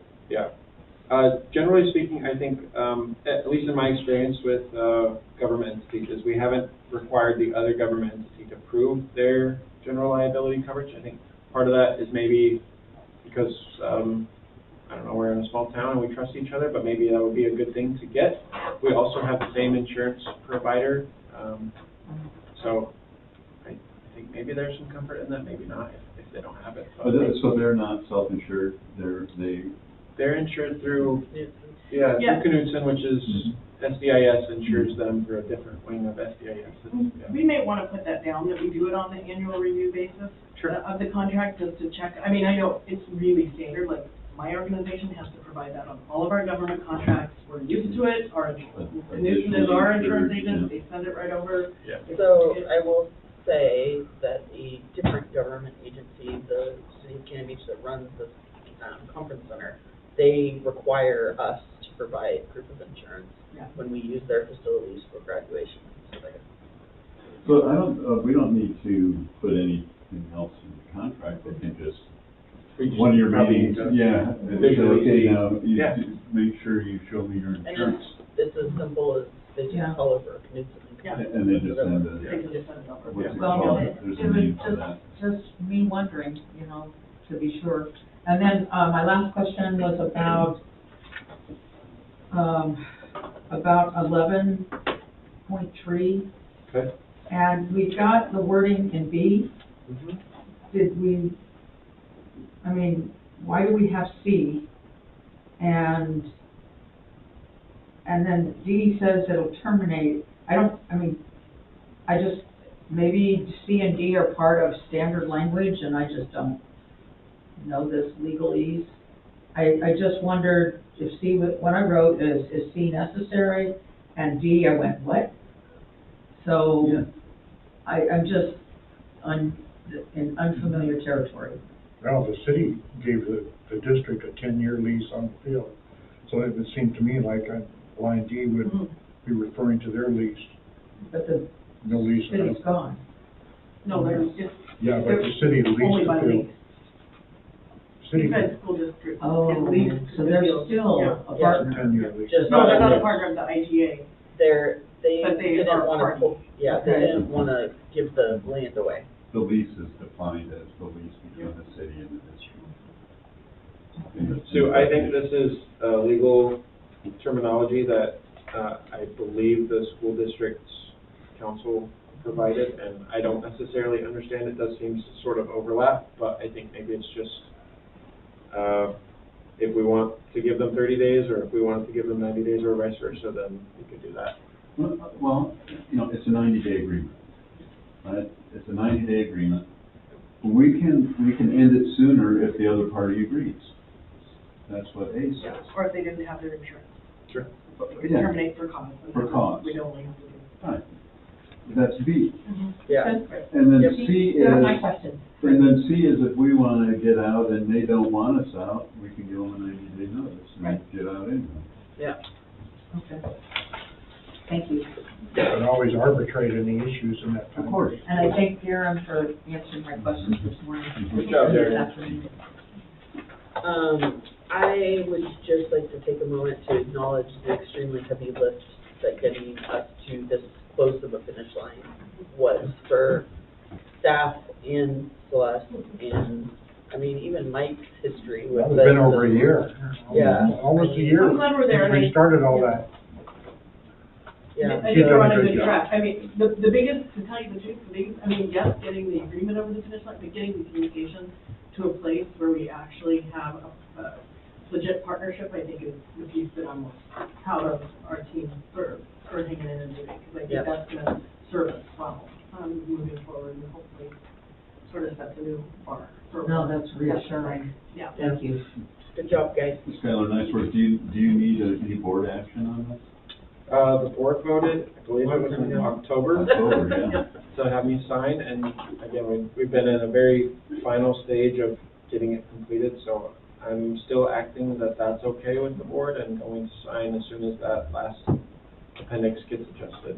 And, yeah, like I said, we've tried to hit the ground running with our IGA management committee meetings. Internally, we've already had a couple of meetings about the changes we need to make to have better accounting and protocols in place. I know Chris is gonna help us a lot with that, so, and the team that was here before, so, yeah.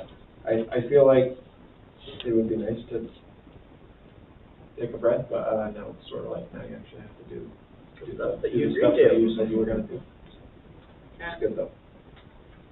And rolling right into the softball field project. Yes, so not necessarily, too lengthy of an update, but still been very involved in the process. We meet weekly with the contractors and the owners rep and school district folks. They had a special board meeting last Thursday, I believe, and they were able to, finalize and move forward with the CMGC process, which allows them to bid out the parts of the project.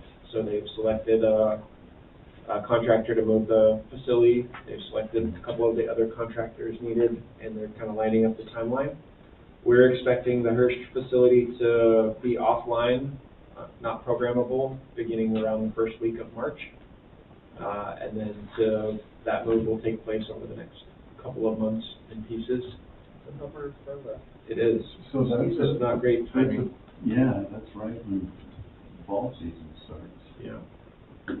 But that's sort of the first piece that has to get done so they can do the rest of the field, right? So do people check out that?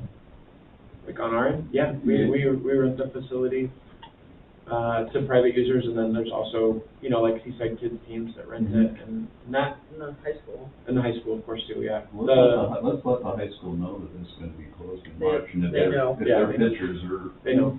I think we're trying to kind of push back on the timeline a little bit and see if maybe it could be, later in March or into April maybe, just so we can get, March is typically really wet and doesn't offer a lot of outdoor hit balls kind of time, so.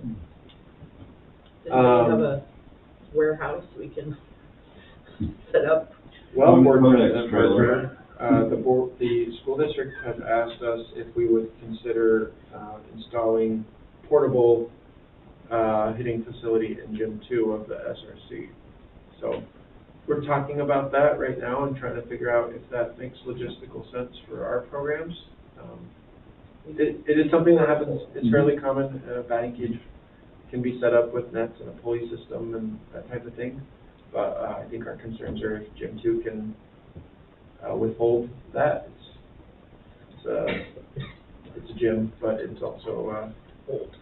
it's older. It's old, And yeah. it's being used for, isn't that where the pickleball courts are? No, Gym 1 is where we have pickleball. Gym 2 is, Okay, yeah. right. But, yeah, there's lots of challenges to work through for that, so.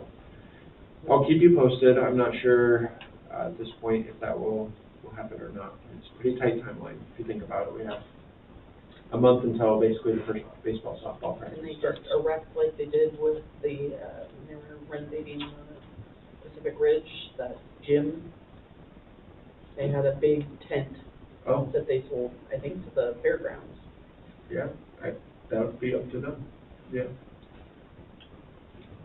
I don't know. I mean, we could say, you can put it in our parking lot or, I Yeah. don't know, whatever, but they had a gym-sized tent with heat and everything.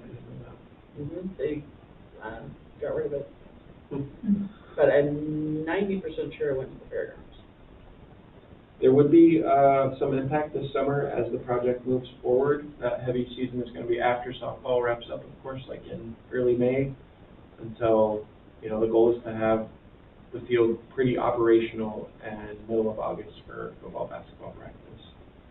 So, lots of work to do in between then. That's obviously going to impact our farmers market, so we have kind of begun making some adjustments to the farmers market layout to push the layout of the market a little further south and away from that entrance to allow, that's going to be the construction entrance, through the dog park entrance and then through that gate back to the softball field, new location.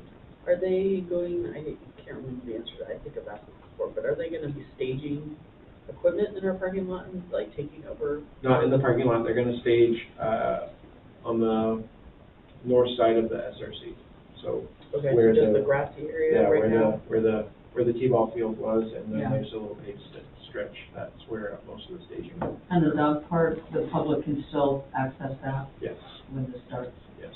I think that's a condition that the city That's gave, the city's dog park. yeah, Yeah. so that will still be accessible. But farmers market days will look a little bit different. So the Easter egg hunt on the 30th is not gonna be impacted? Nope. Nope. Moving on to community gardens, because this is kind of a piece of this, as you know, one of the community gardens, Sunny Hunt Garden it was offline last summer, unfortunately, but it'll be completely displaced as a result of the project.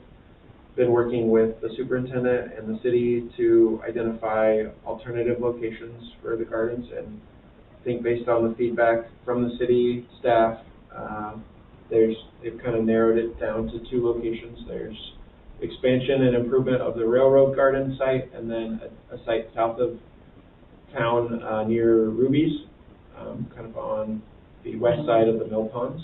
The city owns some property there that they've identified could work as a garden site. So what we have decided to do is, good process is send out a survey to the gardeners, those who have rented plots, and then there's going to be a community meeting on February 7th, the day after the conditional use. I haven't heard about that meeting. Yeah, it's still, we're working on the flyer right now, or the school district is, but the meeting will be on February 7th to get feedback and to share those 2 sites. And the goal is to choose a site based on that feedback and on other considerations, and that site will have to be presented by the school district to city council for approval. Are you gonna be able to contact a lot of the old gardeners? I guess I'm one of the old gardeners. Yeah. Railroad garden's kind of in limbo, but there's still some people gardening there. Do you have a means of contacting all of the gardeners to make sure they're all invited to that meeting? Yeah, we have a spreadsheet of the emails of folks that we have, and we're gonna send this survey out to everybody and then invite them to that meeting and hope that we get as much participation as we can. I think we're hoping to do this the best way possible. I know I have, preference on site, and I think our staff does too, but we wanna hear from the community about Is that. there parking at the railroad site? There's not really right now, and that's one of the, maybe the site improvements that needs to be made, if we're going to expand that site. Yeah, I sort of wonder about like the implications for staffing those sites. Yeah. And what it's like, the advantage here was it was right in the backyard, right? And so we could keep an eye on things, and I particularly worry about, you know, some of the challenges they've had around the mill ponds, and like, what that's gonna look like, and about, like, yeah, how we would manage that. Yeah. And ensure safety. I think the gardeners, personally, I personally feel that the gardeners can organize themselves and accomplish a great deal if they get, minimal support. One of the big problems right now that exists is, at the railroad gardens, the soil is all depleted. We haven't had any fresh soil, in a substantial quantity that be able to do anything, except for our personal compost piles. We take it with our feed my own plots. But, I think, the gardeners, if they can communicate between each other and have, they can accomplish a lot to help support it. I'd like to find out more too about it. I'm sure you do.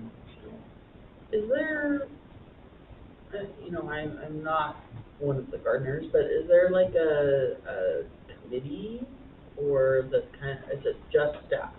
Like, is there do they? Garden club?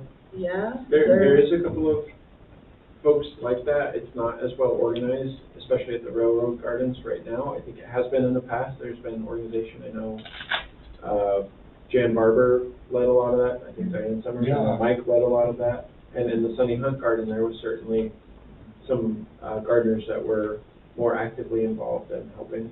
It was interesting, when the railroad gardens or the community garden association, which I think was a countywide group that helped get the gardens going,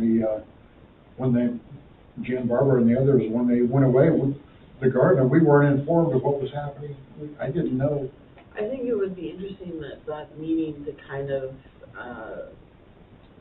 try and recreate a garden club, and at that meeting, if you're getting everybody already, and then maybe being able to provide them with the means to contact everybody else and, organize and, underneath the SEPRD umbrella. Yeah, I'm glad you said that, because, most of you probably know City Councilor David Kozlowski. He led an effort about a year, 18 months ago. I can't remember the name, but he formed a nonprofit, and that group has been really active in advocating for the garden space. And Celeste, to your point, we've identified a bunch of locations that were really close to kind of the core of Seaside, near our facilities, one at the American Legion, one at Broadway Park, one at Bob Chisholm, that way, and all, because of whatever reason, have been ruled out, so we've kind of sort of had to move further away from here. But yeah, I think David's group would provide a lot of that organization and programming eventually, and leadership once we have not heard from David's group as gardeners, so it's interesting. It'd be nice to be included. I am imagining that his group doesn't necessarily have access to our list of gardeners because they're, separate. So I don't know if that's like a breach of giving this other group contact information, or if we form something kind of under our umbrella that we can be like, here's how you can reach these folks. I don't know. I think it's a good example, though, and I think we've talked some about this in the past, about areas of opportunity where Park and Rec doesn't need to run the programming. Park and Rec holds space, like just organizational space, right? Like setting up the dates, sending out notices, does some of that and provides space, physical space for people to come and meet. Because from what Mike is saying, it sounds like the gardeners could self-organize and make some decisions for themselves, or David's group, whatever that, like, it sounds like, but that they just might need some help with the organization of it. Yeah. But that we're not actually running anything, that they can run themselves. Yeah. Yeah, anyway, I think that's great, getting a meeting where they can feel like they have a voice and how that continues forward. Moving along, if folks are all right, to strategic plan, just a short update. So we have targeted the week of February 26th through March 1st for the next phase. It'll be a charrette? I don't know how to say it. Thanks. I have seen the word before, but I have luckily never had to say it. It's convening these, the consultants and the stakeholders in this, so that, list is, Like a stakeholders meeting? yeah, kind of. It's a charrette. It's a charrette, though. Yeah. So that list is myself, Kyle, Celeste, John, and then our community folks, as well as three additional staff, Darren, Justin, and Levi.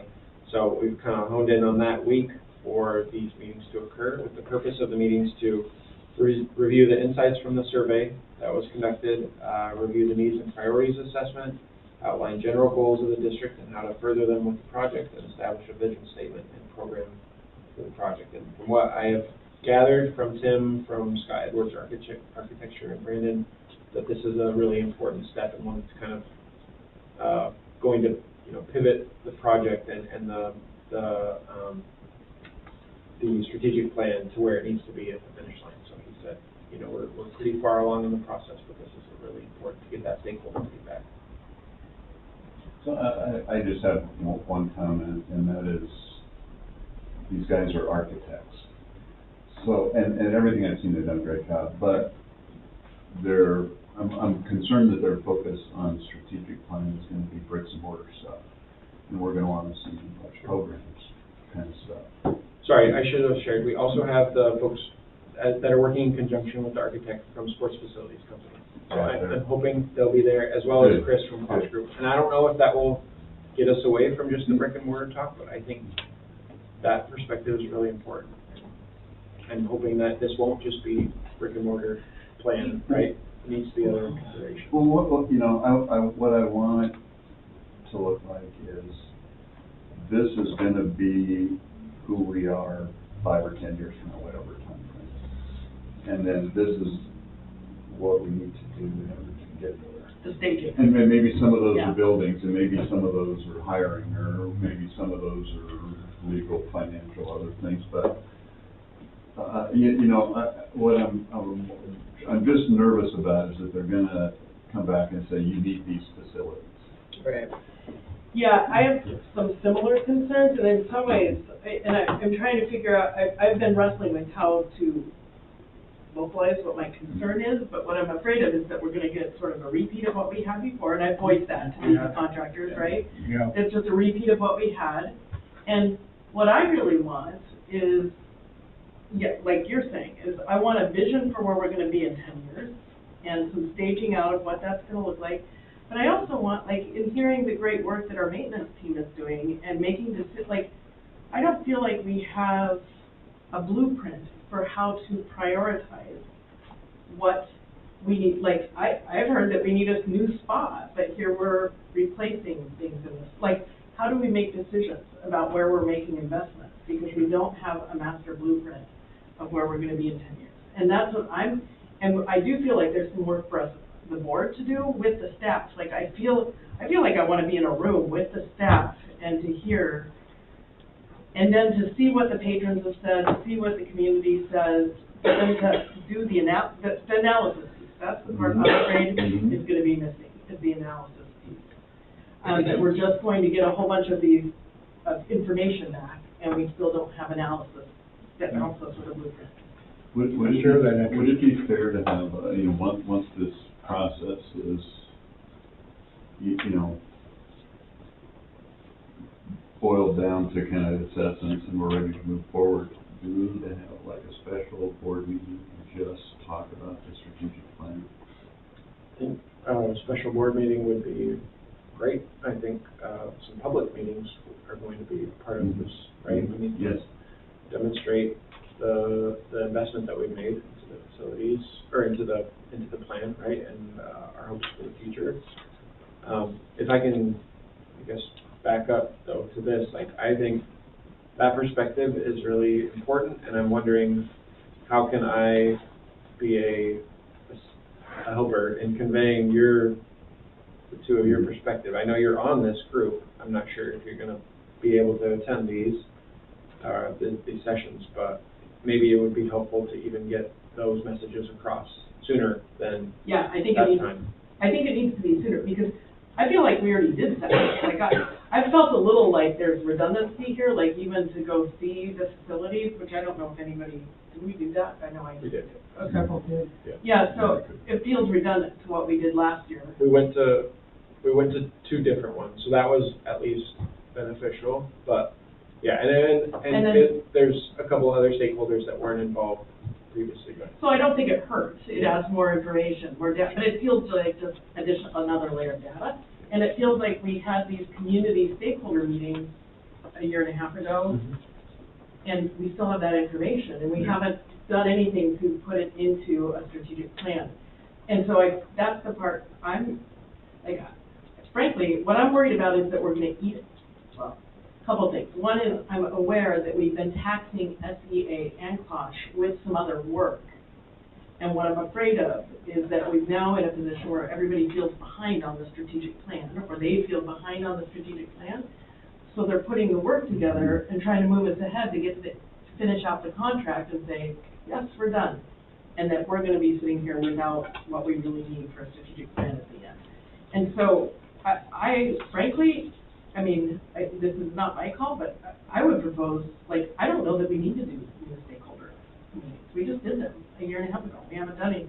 Like, I'd rather invest the time in having them facilitate a discussion with our board and with staff and to parse through all the information we already have and say, where do we want to go next? sure, I think that's great. I guess maybe I'm misunderstanding from what I read from Tim's email, is that that's what some of that would occur. I know it says stakeholder, but it's just invited folks. So it's the two of you, it's myself, it's the folks that we've hired, it's the three community folks, just three. Okay. That we have asked. But it's not an invite. Open to the public. Okay. And then there's three other district staff, Darren, Levi, and Justin, to offer that perspective. So I That think, is what you're hoping for. Maybe that's Well, what it's going to be. I think that would be awesome. to your point though, I think when I looked at his goals and I stated them for you, it's over my head. Man, it's too many words are not the right words. I think to your point, maybe we need to say that we need to use this time to really dig in to some of those things and get what we need out of this. But I'd like to maybe set that table for them before Before we do it, Right. so that we have a really strong agenda going Yeah. into that, and how are we going to get to a blueprint at the end? That's what I, Okay. Would the two of you be comfortable with me, with maybe me setting up a meeting for the three of us, or even including someone, maybe it's Chris from COSH Group, or maybe it's the whole project team. But if it's just the three of us, I could take notes and just kind of convey, this is sort of where we're at, and some of our concerns. We want to make sure that that we get the product out of this that we want. yeah, and so I'd love to do that. I'd be really, like, that would probably ease some anxiety for me personally. Would you like it if it was just like the three of us, or would you like me to invite them and you can share your concerns with them? Oh, yeah, you can invite them. Yeah. But, I know you're going. can we schedule it till after we get back from Florida? Yeah. So after, we'll see. When do you leave? We leave on the 4th, we get back on the 10th. Okay. So So do you want to try to do it like in the next? The week of the 11th.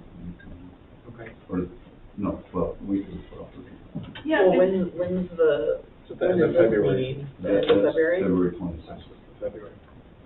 Can you guys meet this week, next week? This week is rough. I mean, next week's the last week of January.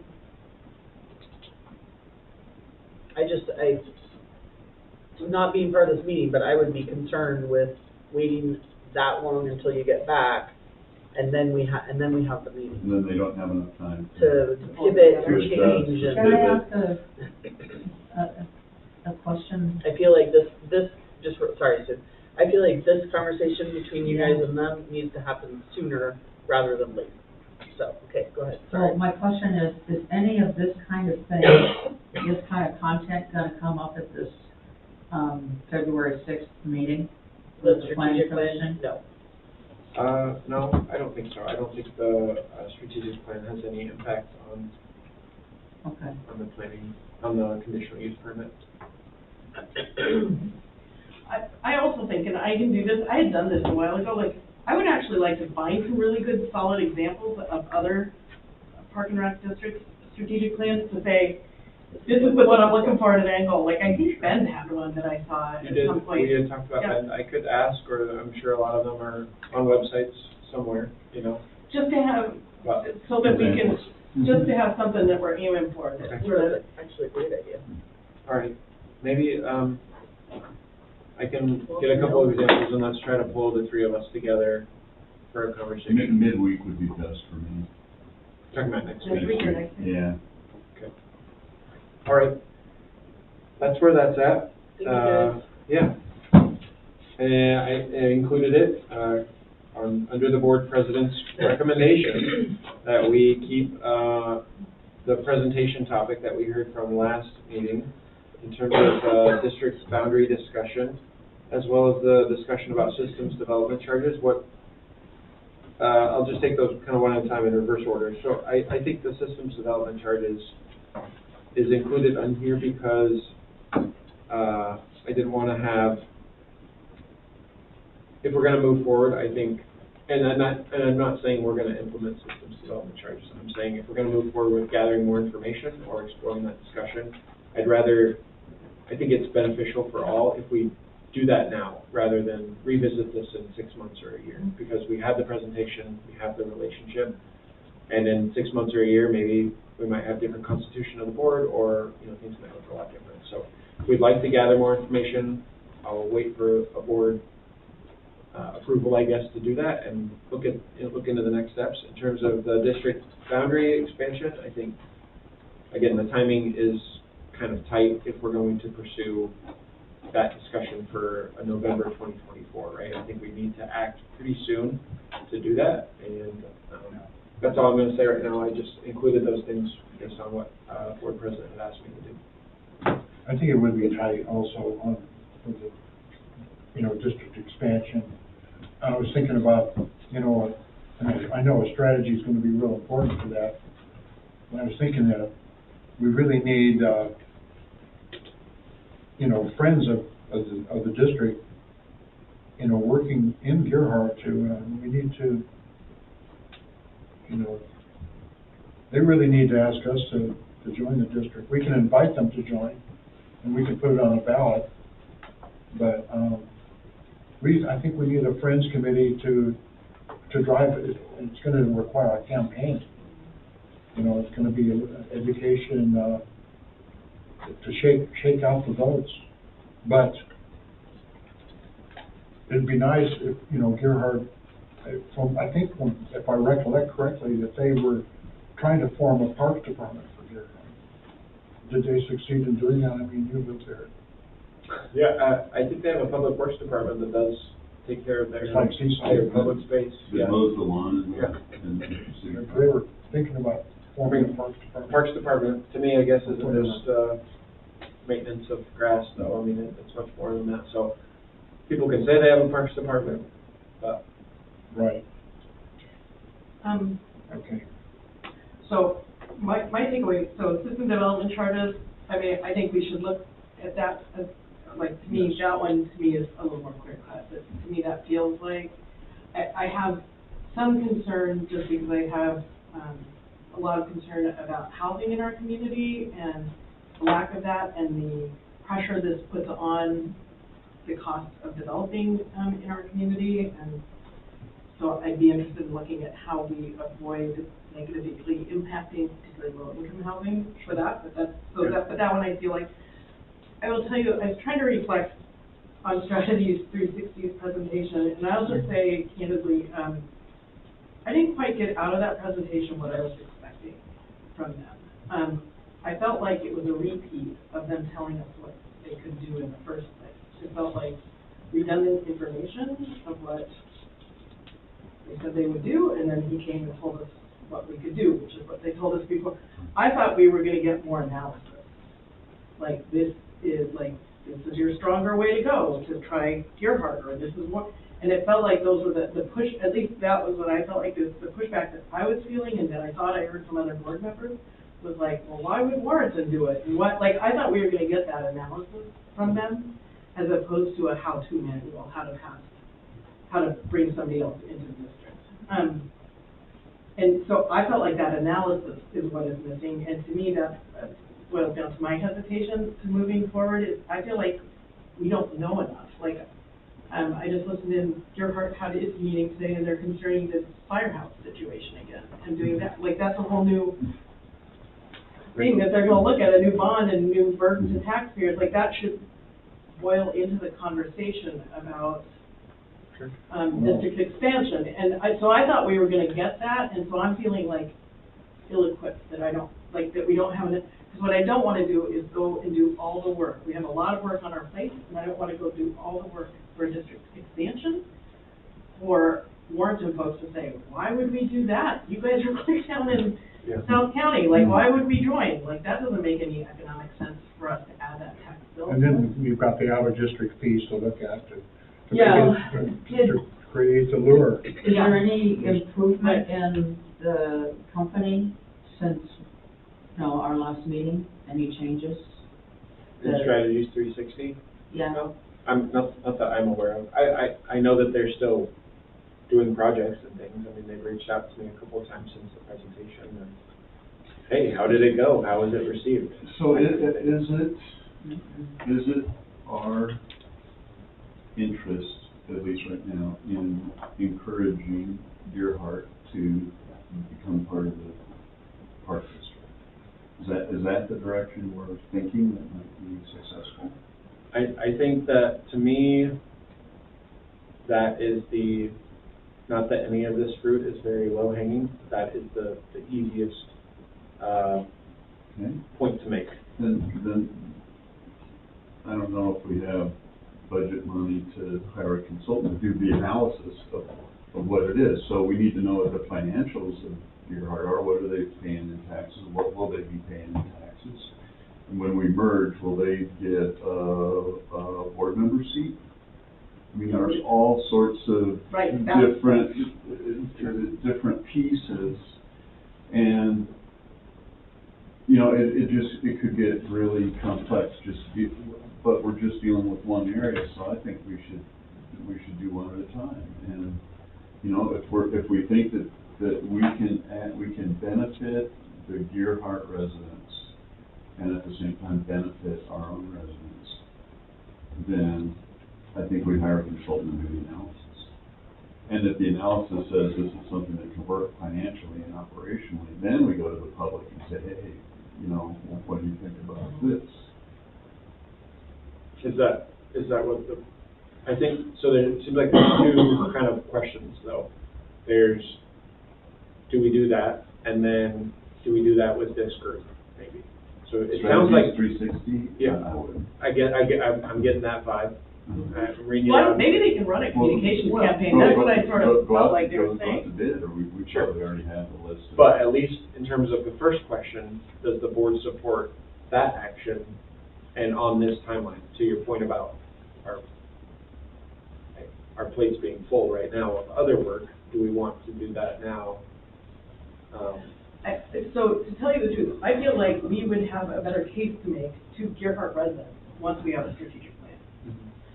Because then we would have something to That talk makes about. sense.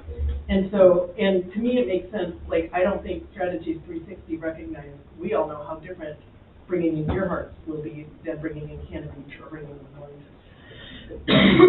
So I don't think we need to hire anybody for that position. I think we probably know that. But I'm not sure we have, to your point, and I understand, like, I don't think any of us underestimate the value of park and recreation to the community, but I'm not sure we are equipped to make the case to Gerhardt at this point. Sure. So until we have a strategic plan, until we have occupancy, until we have additional programming that The they're grand going to opening at the Exactly. SRC, Bike Gerhard in. Yeah, exactly. Can I ask a couple questions, because I missed the meeting about the system development charges, I was not there, and I have not gone back to rewatch. What is that process look like to Yeah. get that? So it's almost entirely, consultant driven. We would hire, the firm. A math expert. Yeah, and they have the tools to, do the research, and then they would present to the board for review, and it would be very public. We'd have to post notice and things like that, and there'd be a comment period and so forth. They would, but the board would decide on the rates, and the board would also have an opportunity to adjust the rates based on things like, low-income housing, or, you know, in THPRD, for example, they've adjusted their SDCs so that certain buildings under square foot don't pay the same rate, or don't pay at all, and that's Needs to be the, a soft touch. yeah. So that would all be part of this process, and that would be feedback that the board and staff would provide to the consultant, or to the person that we hire. So I think it would probably be at least a 6-month process. It would take a little while, just based on the public comment. But after that, there's no other, board has the authority to impose SDCs based on the ORS. Not a vote. We don't need to go to the vote, we don't need to go to the county. It's something that you all have the power to enact. But you need, I think you need a consultant to tell you the impact of new development on the Park District. Yeah. Yeah. And I don't even have a clue how to figure that, but The other these thing- guys do. Yeah, and the other thing that the SDCs require is that we have to have basically a hard list of, here's what this money is going to go to, and those purposes have to be approved. Like, those aren't just like whatever we want. It has to be to basically expanding services in the area. It can't be to maintenance of existing facilities, it can't be to staffing. So it's designed to expand the portfolio of what the district can offer to these new residences. And you can increase capacity. You can With increase the right capacity. kind of capital project, and then you can actually, you can adjust that list over time. You can. Why it's not- So that would also be a part of this, and the strategic plan might really aid us in that process, because then they would have that list of, okay, here's the projects that we need to take on, you know, just at the SRC or other facilities. Are these approved?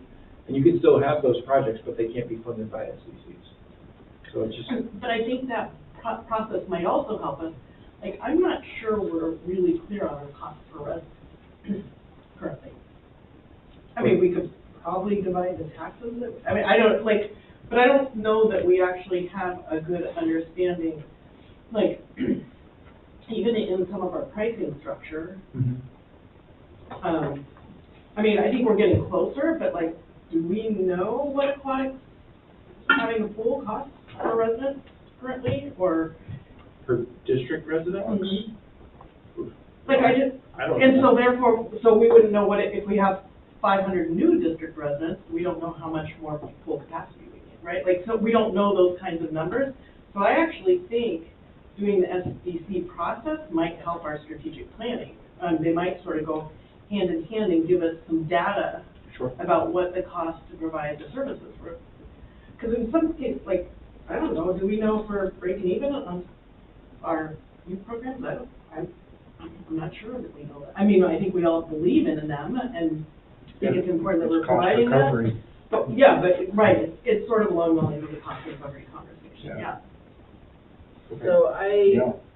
I feel like we're saying, basically, let's move ahead with getting more information on the system development charges. Let's put a pause on the strategies 360, but potentially find somebody that could give us,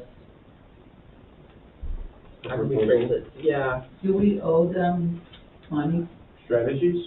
No, we paid out the contract. Yeah. It was basically a pretty small fee for the services, and then there was this, you know, the carrot was, we'll do this other stuff for you once you guys, Which, maybe it is them, or maybe there's another party to search. I feel like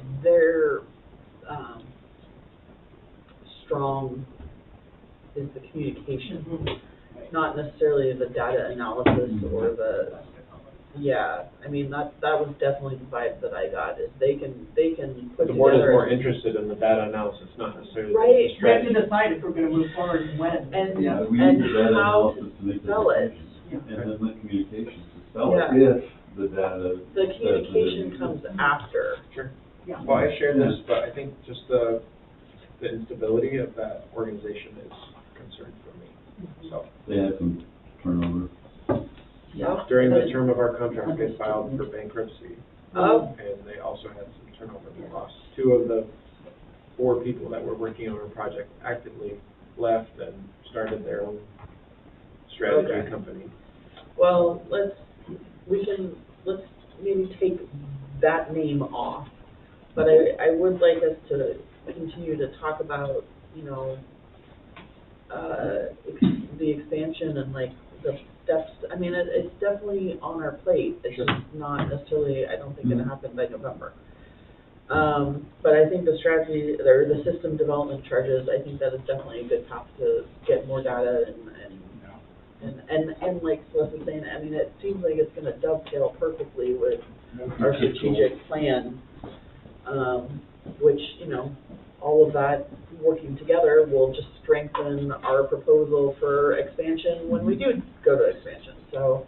Okay.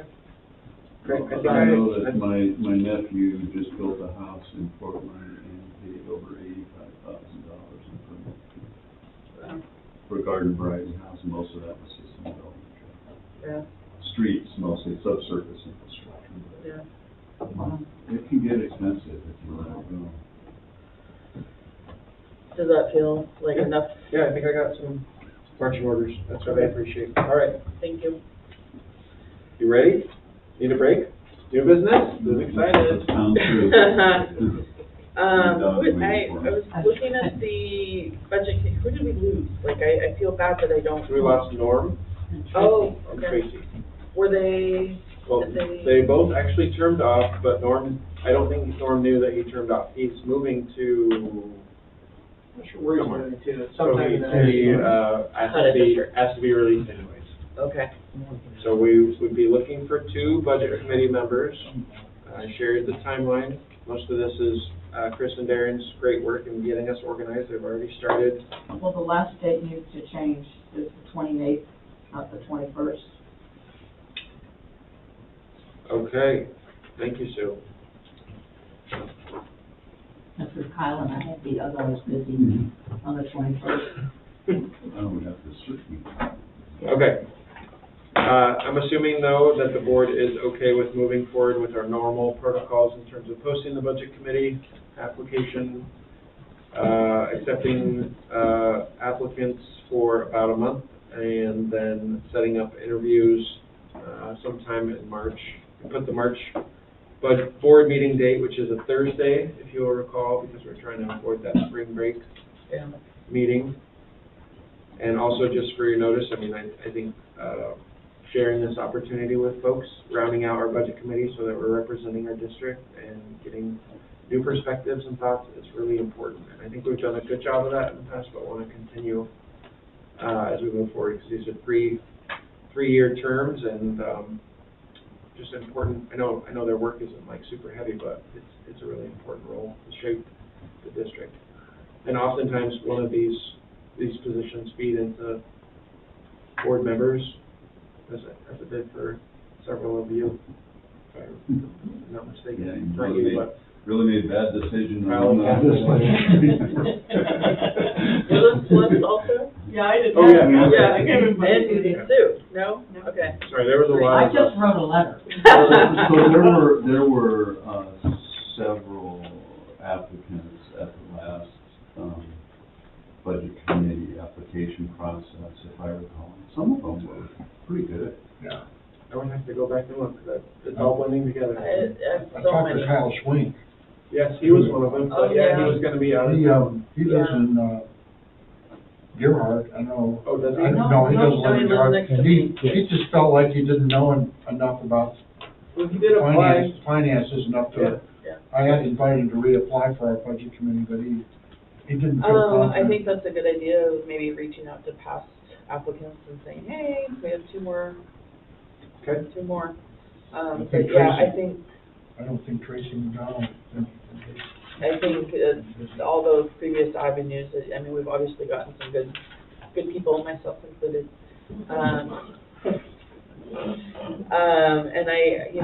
encouraging the resume and statement of interest, I think has been helpful to us once we add that, to just kind of know a little bit more, because you only have, 10, 15 minutes to Right. chat with them, so. Yeah, thank you for bringing that together. Okay. Stay tuned. All right. Well, we're in a new year, so this is my last district goals update for 2023. For whatever reason, when we started this, we decided to do them on a calendar, Versus, yeah. calendar basis, not a fiscal year. So it's actually kind of fine. It gives me. We don't want to have to do everything on the fiscal. Yeah, it makes sense. It's just different than our accounting process. The budget year, so if you have a responsibility to Right. finish something under one budget, it makes it Yeah. awkward. But I'm, like I shared, I'm really pleased with the efforts that we were able to make. I think I wish 100% all of the goals were accomplished. Some are a little bit ambiguous, so it's hard to measure if they were accomplished, but I know we've made progress in those areas. We don't have full occupancy yet. I'm sad to say, I think that's been a goal for 2 years, and we're very close, or much closer, but a lot of the other Think things how good it'll be to check that one off. have been accomplished, yeah, and so happy about that. I don't know if it's the direction of the board to do it at this meeting, or if they've talked about it, but I shared, that I'd really like to continue this process, this pattern that we have of setting some goals for staff to be focused on, and me to be able to have those deliverables and share, monthly updates to you all. Like I said, this has been really helpful to me to feel like these are the things that I should be focusing on. These are the things that I am going to be responsible and accountable for to the board. And it's not that I didn't have goals before, but there was this person's priorities, this person's, and it was just really hard to kind of manage. So this has really helped kind of just firm all that up for me. I shared 5 things that I think are really important just for me or for staff. But those are full occupancy, obtain full occupancy, complete the strategic plan, adopt a new fee structure. We're going to talk about that in a minute or two. Meeting board and staff priorities, oversee the softball field relocation project from our perspective. I'm not managing the project, thank goodness. And then I still have this commitment of serving as the ORPA president for about the next 10 months or so, and I want to continue serving in that way. I know that that's not necessarily giving back to the district directly, but I think indirectly I'm benefiting, and I think it's really been great leadership development for me to be involved in that way. So that's not an exhaustive list, but just kind of my list, and the board may have 20 other things or 5 other things, but I'd like to keep it to around 10. I was gonna say, I think 10 is a good number. It doesn't take too long to go over, and just, and we can change them. In the interest of time, can we, ponder and come up with a list and bring it back next That would be meeting? beautiful, yeah. I thought Kyle was gonna help with, Plan. yeah, and I thought you were gonna help with, that was being a point person. I'm willing to help. I have a couple things. One is Skylar is in a strategic position. His activities should be strategic. Yeah. And I don't want to see what I would consider managerial tasks on here. I want to see big picture, big ideas, BHAG kind of stuff. And I think the strategic plan will guide us into what we need from our executive team.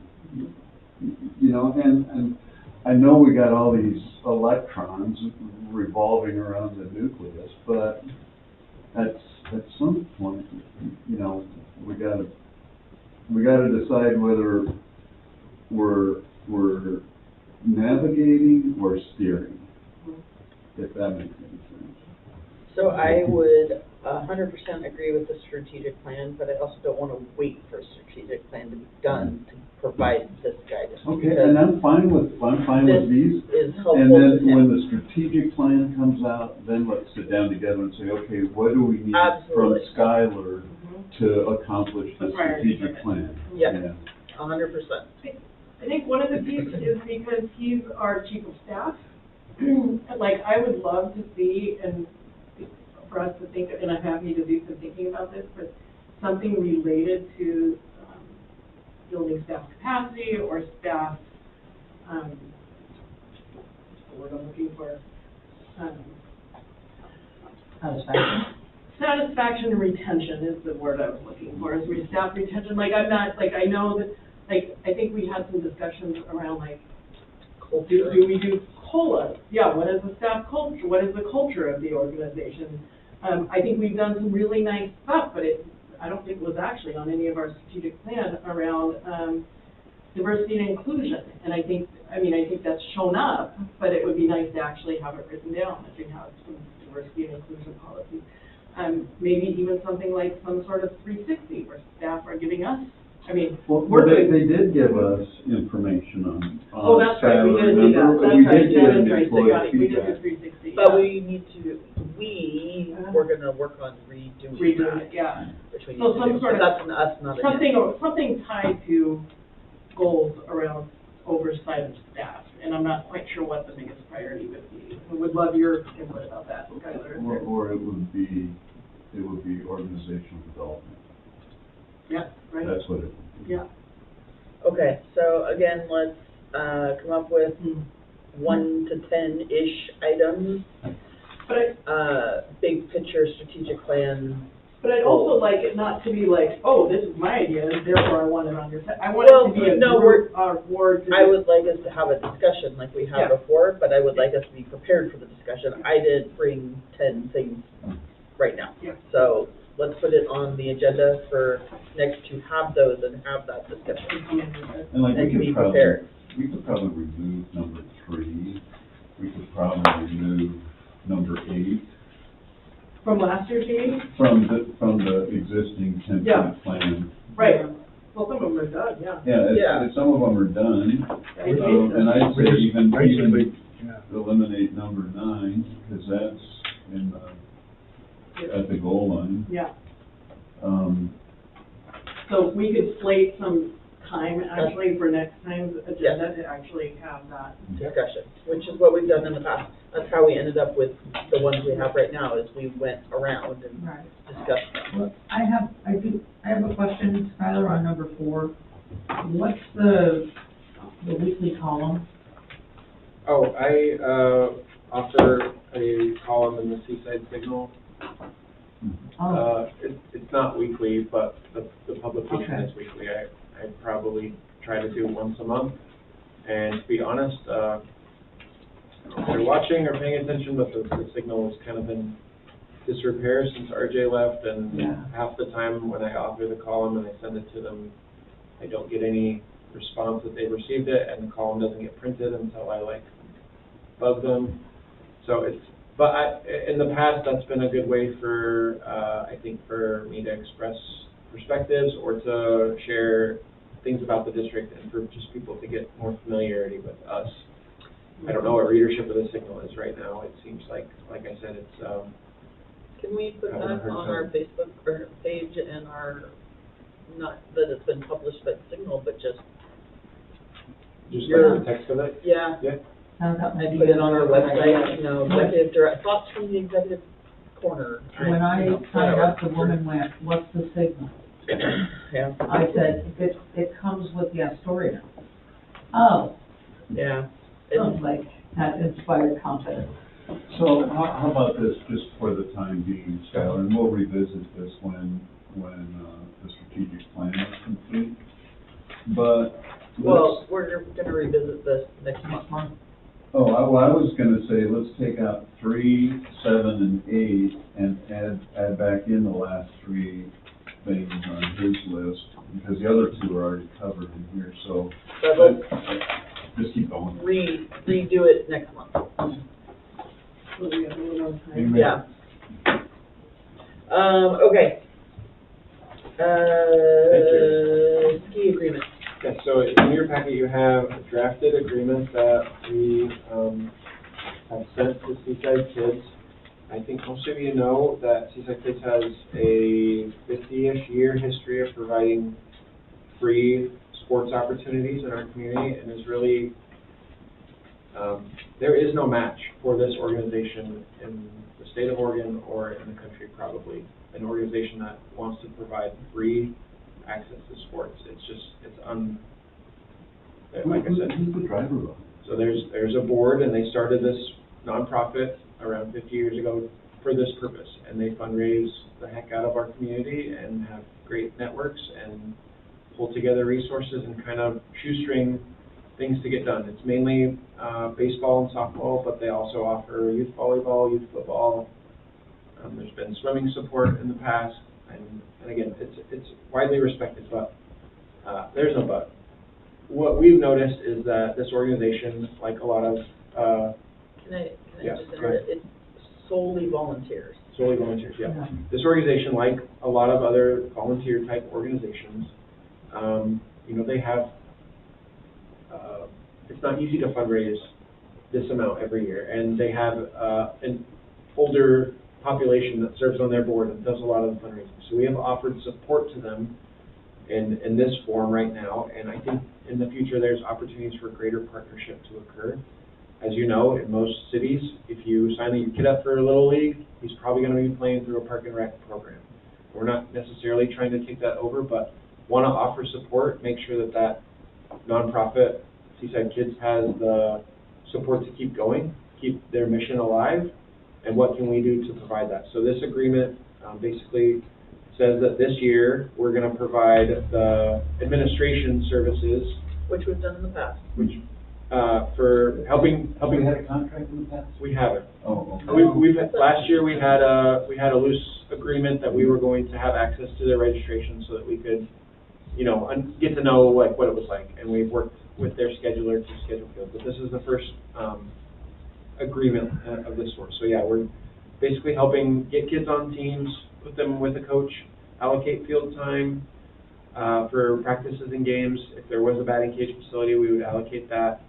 And I think from what I've heard from their side of this agreement was well received in the meeting that they had last week. It does have a fee included, which they're happy to pay because right now they don't have the volunteer capacity to take this on. And I cannot, as much as I want to support this organization, I can't allocate staff time or my time to doing services for a nonprofit, right? That's not fair to the district residents, and so I think we need to be compensated for the time and the resources that we're going to put into it, and they're happy to provide that. So it seems like it's a good partnership, at least right now. It says, provide one staff member to serve on the board. Is that like Justin? Yeah, that would probably, it might be, it's probably going to be a seat for a district member, and then Justin or myself will probably be the person that attends those board meetings. I will note that our board president has been attending, not as a board representative, I was going to say. but as a volunteer, as a community member, as a parent. So I think that's great. She's kept me informed. Their meetings are difficult for people to get to because they're at 6:30 a.m. on a Friday. Yeah. And I have a conflicting foundation board meeting, but we're going to try to figure out I could actually do strategy for attending moving forward. So Yeah, I could do them. they meet at the Pig and Pig. Yeah. That's The what only actually place worked that's for my open. schedule, so I'm so busy. I will say for me, I started going because my kids have been doing, involved in the sports, and as a parent and a community member, I see the impact that this organization has on our youth, and it can't even really be put into words how important they are in giving these kids a safe space to go and be able to play and to be free. I mean, that is so important for our community. So I started going just as how can I help you be successful and continue? It is a very, very small board. It is a very, very small volunteers. They're aging, and that was part of the reason why I was like, I'm going to be here. Like, I'm not going away even when my kids age out. Like, this is so important to this community. So I think anything that we can do to help support them for me, that's a perfect hand-in-hand benefit to the community. Park and Rec, But we're not helping them, we're helping the kids. yes, We're helping the kids who would otherwise not have access to the health activities. Now Yeah. they do. yeah. I mean, to me, So this huge. is not about Seaside kids, it's about kids. Yeah, I move that we approve this agreement. And, I'm sure Skylar would author it. I will second that, and, but also like to give Skylar the authority to fix any Scrivener's errors, you know. There might be some. yeah. Okay, thank you. All in favor, signify aye. Opposed, nay. Luke? Hi. Cliff? Aye. Mike? Aye. Aye. Great. One of the things I really hope comes out of this is that the board, the people that you have that are so dedicated to, Seaside kids and to the mission of it, can do their thing out in the community and not worry about the admin pieces, because I agree, like, this is such a cool piece of our community. And I don't want to lose that part of it. So if that's fun and they're good at that, let them go do their networking thing and ask all their friends to give money and. Sure. I agree. Yeah, I think that's the strength of their I'm organization. expecting my right now. mail order anytime to support.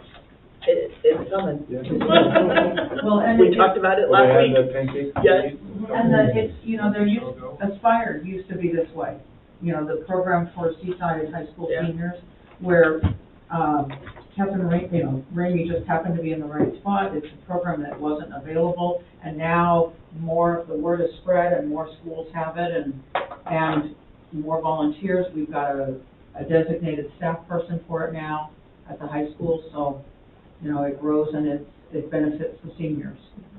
I'm excited about, because I was at the last meeting and this was met favorably, and they were excited to have Park and Rec have a seat at the table. I think that's going to be a huge tie-in piece for them and really kind of both, give them new energy to keep going. That's what we need. I just, again, want to clarify that I am not there as a board member. I do not speak for the district. They know that. But I have had, liaisons a little bit between Skylar and them and said, Cheryl, send Skylar an email or whatever, but I represent myself there. So that seat will be for them. Anyway, thank you for working on that. Is Great. it every Friday? No, it's the first and third Fridays of, the month. Yeah. All right, item D, I don't think we need a long discussion on this, but I heard the feedback from our January 9th meeting, and it was strong, and I appreciate it. I think that it's time for us to review this. It's one of my, little goals that I put, but aren't solidified. So, what I would like to do is kind of gather some information, look at comparative comparisons, and look at some data. But I also would like feedback from the board, and I think it's best maybe for that to occur in not board meeting conversations, but one-on-one conversations with you all about what you think, and bring some proposals back to the board, and you can look at them and say, okay, we like this, or we like that, or we like bits and pieces of these. That could happen as early as next board meeting maybe, or in March, but I want to let you know that, I heard you, and that can come soon. I think that's sort of been, I wouldn't say it's been on the back burner, it's been kind of shelved for a little while, but it never went away. I knew that we were going to revisit it, just like there was all this other stuff going on. So as you think about that, if you want to jot down feedback and send it my way, or however you want to get it to me, I'd like to present something that the board feels like represents the district residents and helps us in a good spot moving forward for the other conversations that we've had about expansion and such. Great. The next. Appreciate you keeping that on the forefront. Yeah. Appreciate noting that. This next one will be quick. So you may recall, I know I shared this in a board meeting, but there's House Bill 2805 that was passed last year. It requires all public officials to take a public meetings law training if our expenditures are over $1 million annually, which ours are. That's provided by the Oregon Government Ethics Commission, and it went into effect in 2024. Sorry. No, go ahead. Well, I remember the conversation, but the training they weren't finalized as the Right, training. and so that's kind of continued. I think SDAO is working with them and had some trainings kind of locked in to provide to board members, maybe even as early as conference, and that option has gone away. The Ethics Commission is not ready to finalize the content of the training. So what I don't know if it means is if it will compress the timeline, because you do have like a clock ticking to December 31st, 2024 to complete that training.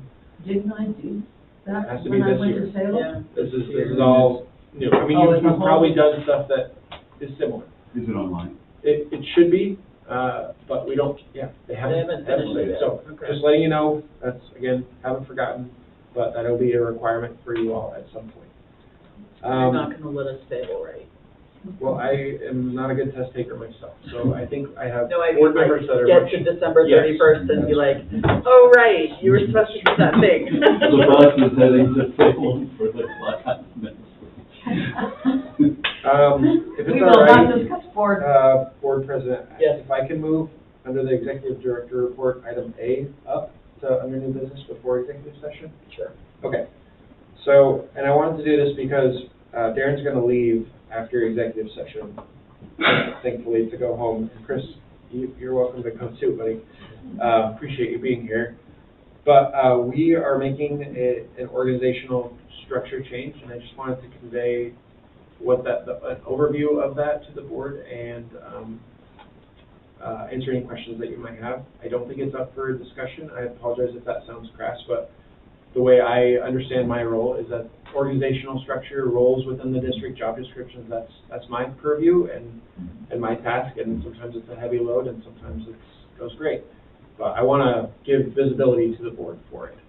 So after lots of review and discussion and contemplation, we're going to transition Darren to a new role in our organization. He's going to take on a role in development and fundraising, and I think it's something that we really need at this time to capitalize on the momentum of the SRC and the projects and the work that we have ahead. Frankly speaking, the grant writers and that structure that we implemented has not been effective, and I think we could say it hasn't been effective for lots of reasons, and I don't know which one is right, but I know it's not been effective. And so when thinking about why that hasn't been effective for me, we need somebody with just significant knowledge of the projects and the district and our efforts, and that's Darren. We need somebody that can write, and Darren can write really well. He has is it English degree, or what is it, language arts degree? Mm-hmm. English. From a fine state institution. We need somebody that is a go-getter. That's Darren. And frankly speaking, Darren is a man of many hats, but I just need him to wear this hat for a little while, or maybe for the future. And we're going to shift some of his responsibilities that he's carrying now to other folks in the district, give them an opportunity to grow in their professional development. And I think it will be a positive change. I'm sure there will be some hiccups occurring, but I think this will be a change for Darren. Darren may not be at the board meetings anymore because I really want to free him up so that he can write grants and find funding and meet with potential donors and lead our foundation events to raise funds and develop the job description based on this role with some other agencies that I know about. And actually it was a connection at ORPA. We may have been sitting at the table with Leilani from SEPRD. Awesome. She was. Gee whiz. So Let's just hire Leilani. Well, No. Nothing against Darren. Thanks, No, she was a rock star. I would just like to say, Here, are we- Leilani? No. differently. Okay. We're talking. we have been missing out, I think, on the grants since Melissa left. She was so fantastic at getting us those grants. I mean, every month I felt like she was, I've got another $50,000 coming in for this thing. Like it was were you here when I Melissa? wasn't here. She was our Zoe before Zoe, and then when she left, we really tried this remote grant writing, and it hasn't been panning out. And I mean, Darren's already proven that he can write those grants because we now have this fabulous park over there, and I'm excited. I agree, I think it's great, and I think one of the things I've appreciated from my interaction with Darren is that you're a strategy person, so, and I think that actually is really important, that you not only have the deep ties to the district and know it in and out, but I also think you're strategic. And I think that's a really important hallmark, that we're not just chasing money to pull in pieces of money, that they actually see the priorities and stuff. So I'm super excited about that direction. I do have questions about what that means for, because your position previously was at operations. Mm-hmm. Yeah. And so is there going to be a replacement for that position, and what can we do to support that? Because I do think to some extent having, I mean, I think this goes a little bit to the staffing conversation I had in priorities before, like, I'd like to see places for people to move in the organization, and I think, Chris, you're a great example of that. You moved up and now are doing such a great job, right, and are holding down the fort in finances, and I'd like to make sure that we have pathways for people to stretch their wings and take on new responsibilities. But I also, for you, I have felt like the structure that you put in place with operations programs and I felt like that structure was solid and well thought out. Yeah. And so I hate to lose that. Like, I love the addition, but I hate to lose. Yeah. Will the structure stay the same? Yeah, the rest Just of the rest of the structure is gonna remain mostly intact. One change that is going to be different is, right now, the finance department, Chris, and, the folks that assist him have been under operations. And so that's gonna get pulled out, and Chris is actually the finance department, and Chris's position is gonna be supervised by me, which is how it used to be, prior to Chris's time. And that's for a few reasons, but mainly Chris is doing really well, and he's had, almost 2.5 to 2.5 years in his role, gotten through a couple of budgets, gotten through lots of projects, he's got the knowledge.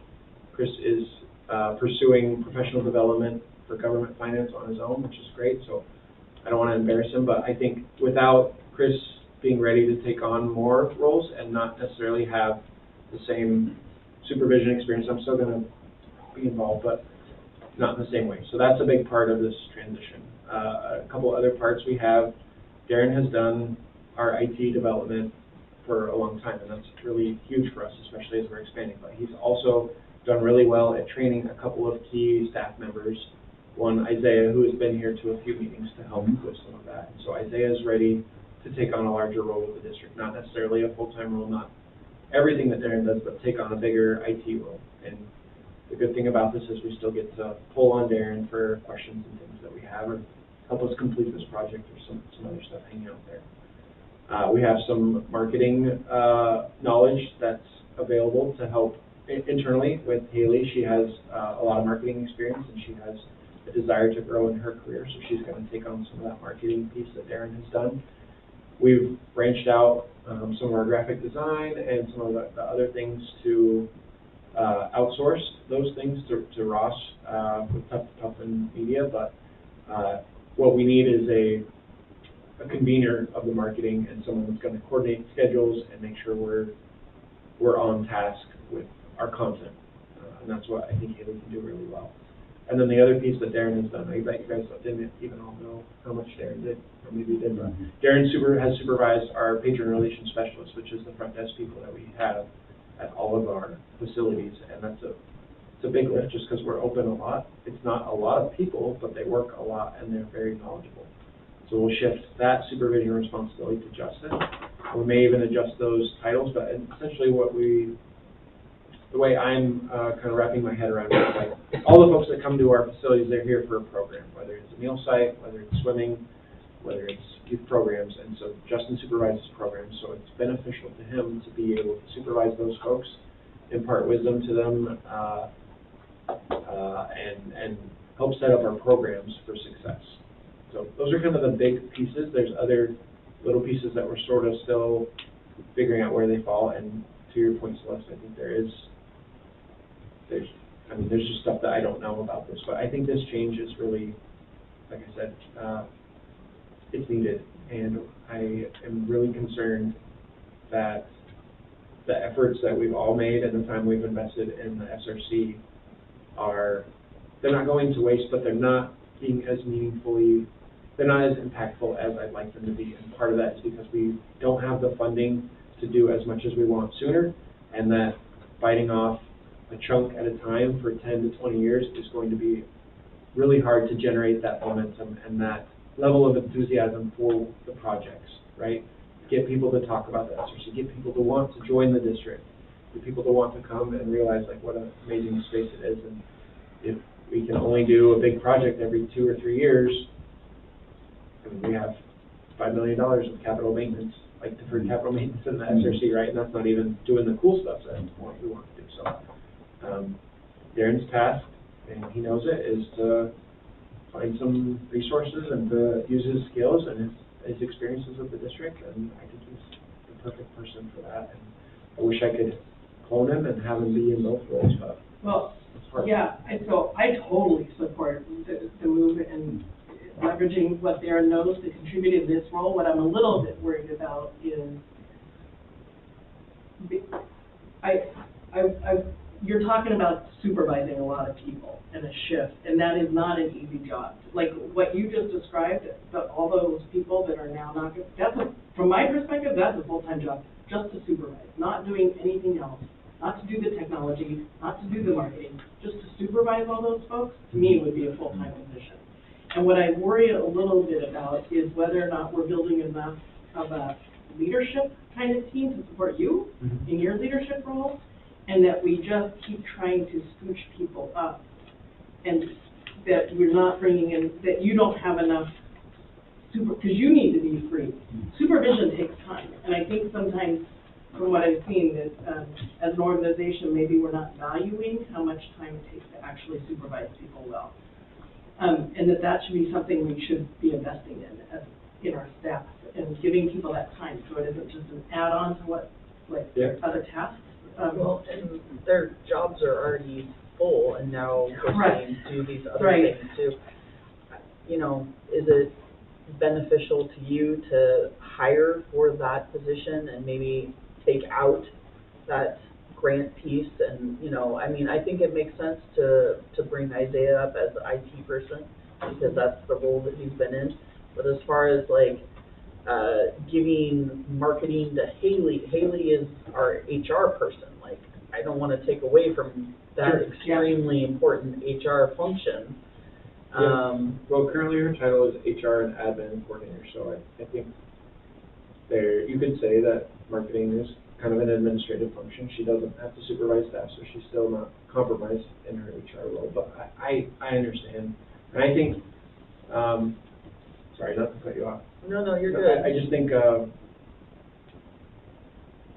I'm not sure how to do both right now. I think I need to see if this works and in what way it's efficient, and maybe what way we're successful and what way it's not, and go from there. But it feels like the right change at the right time. I just, you know, as a lower level employee in my organization, You run the show up there. That's what everybody tells me. when a key employee was absent and I was suddenly like, here's her job, it was a lot of extra stress. And I had my own things that I was already responsible for, and suddenly I was doing more, which I can do. I mean, I was capable and I am capable, and it got done and things ran.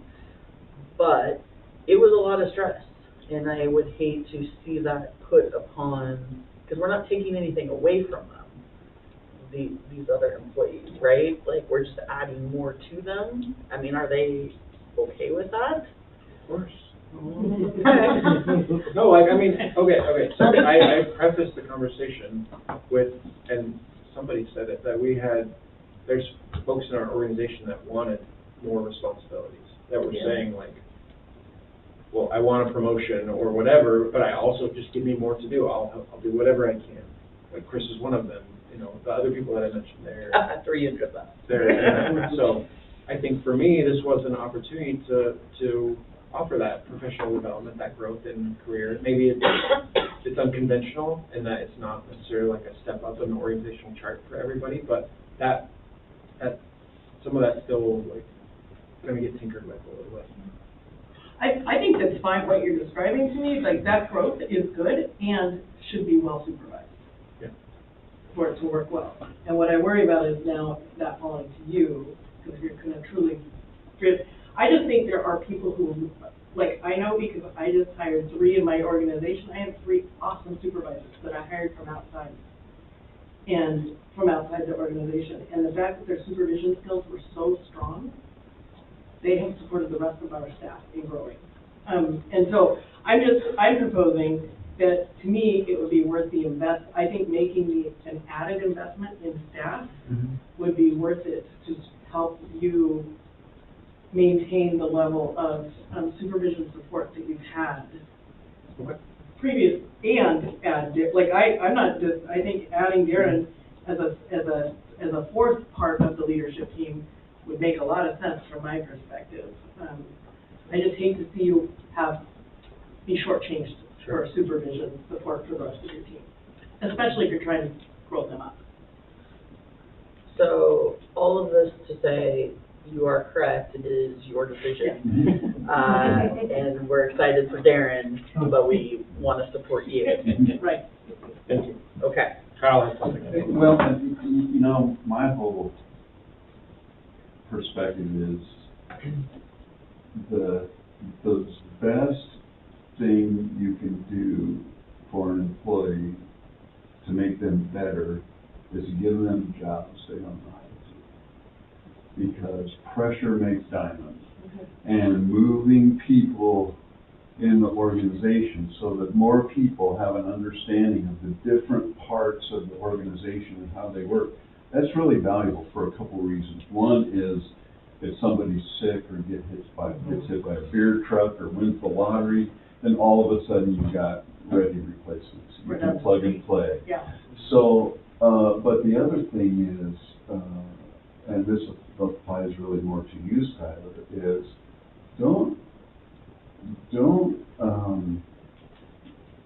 suggest that your participation in ORPA does not benefit the district.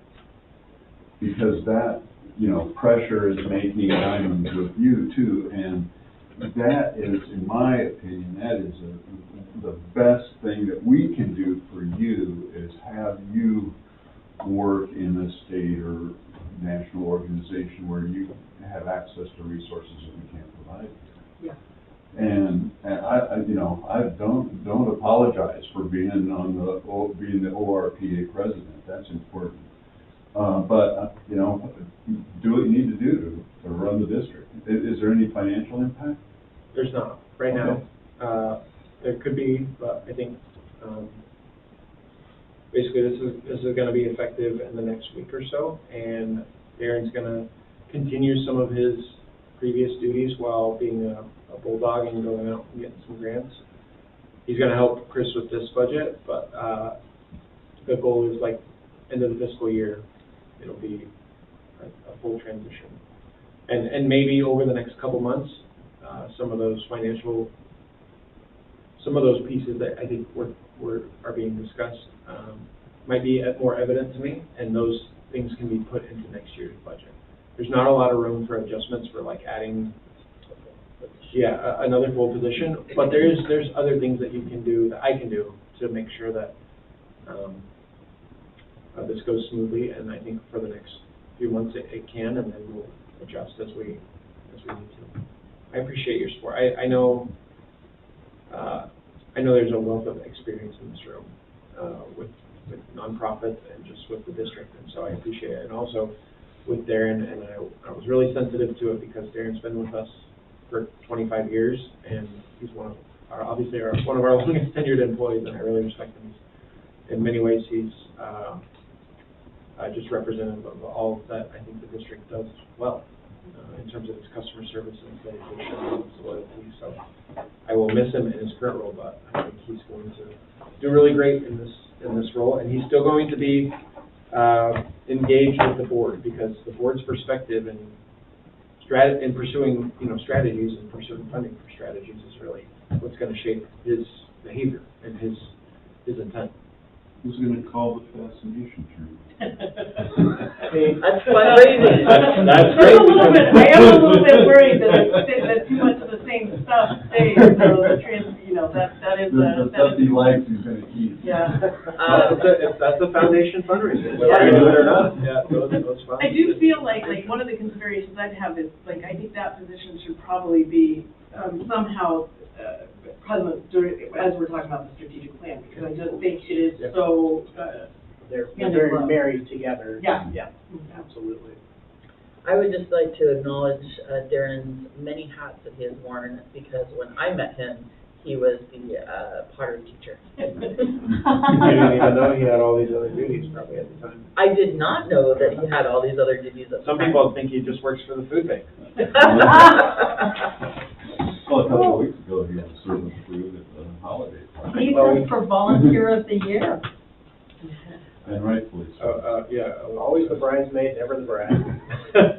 Well, anyways, I just wanted to acknowledge that before Darren left, because, I think, just publicly and candidly, Darren's just been a great director of development, and in his previous roles, with the district. I really appreciated him, and I know more in store for him, but just wanted to make sure the board had that opportunity as well. Thank you, Darren. And with that, Thank you. you can probably almost go home. We need a motion to move into executive session.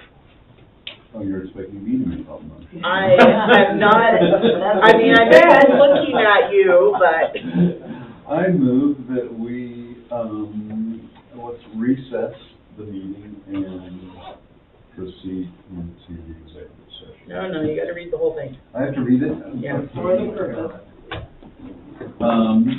I move that we go into executive session for the purpose of conducting deliberations with persons designated to negotiate real property transactions. Keep going. Pursuant to ORS 192.660, sub 1, sub E. Do we have a second? Second. Thank you. Favors? Aye. Opposed? Nay.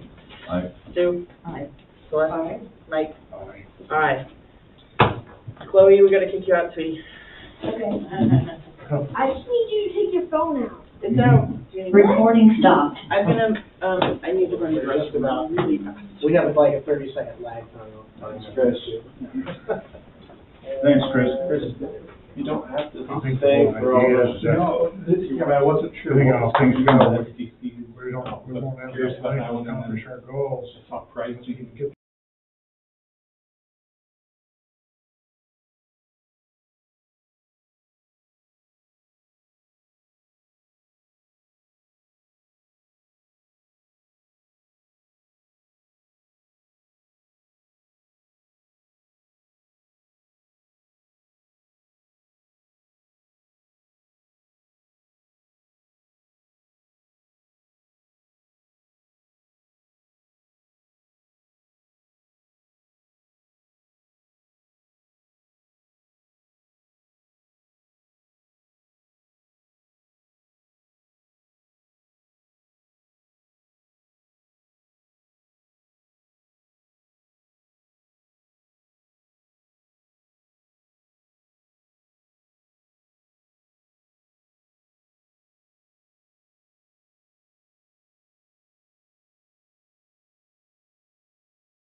the missing child, what did she call that before? Skylar, what was she calling the leftover child? Yeah, straggler maybe? Yeah. I think she said leftover. Yeah, 'cause I was thinking about leftover dinner and how that's everyone's favorite. Well, it is if your wife is the. Recording in progress. Yeah. Although she's been sick. Maybe you don't want her leftovers. Okay, so We're back in the go. meeting? Yes. I would like to move that the board authorize the executive director to negotiate real property transactions pursuant to ORS 192.660. 20. Pardon? 20. But it's all included under 660, right? That's true. Second? Second? Thank you. All in favor, signify by aye. Aye. Aye. Bless. Aye. Aye. Now that Darren's not going to be here to set up the room, I would like Kyle and Stu switched. So I can start with Stu. Oh, okay, we can switch next time. Wait, what are we switching for? Well, we got assigned seating, and she wants to break that up. Yeah, well, as long as we're still left-handed. Yeah, I have to sit next to a left-hander, so. Yeah. Hey, that Okay. works. Moving on. We already did organizational, special events. Go.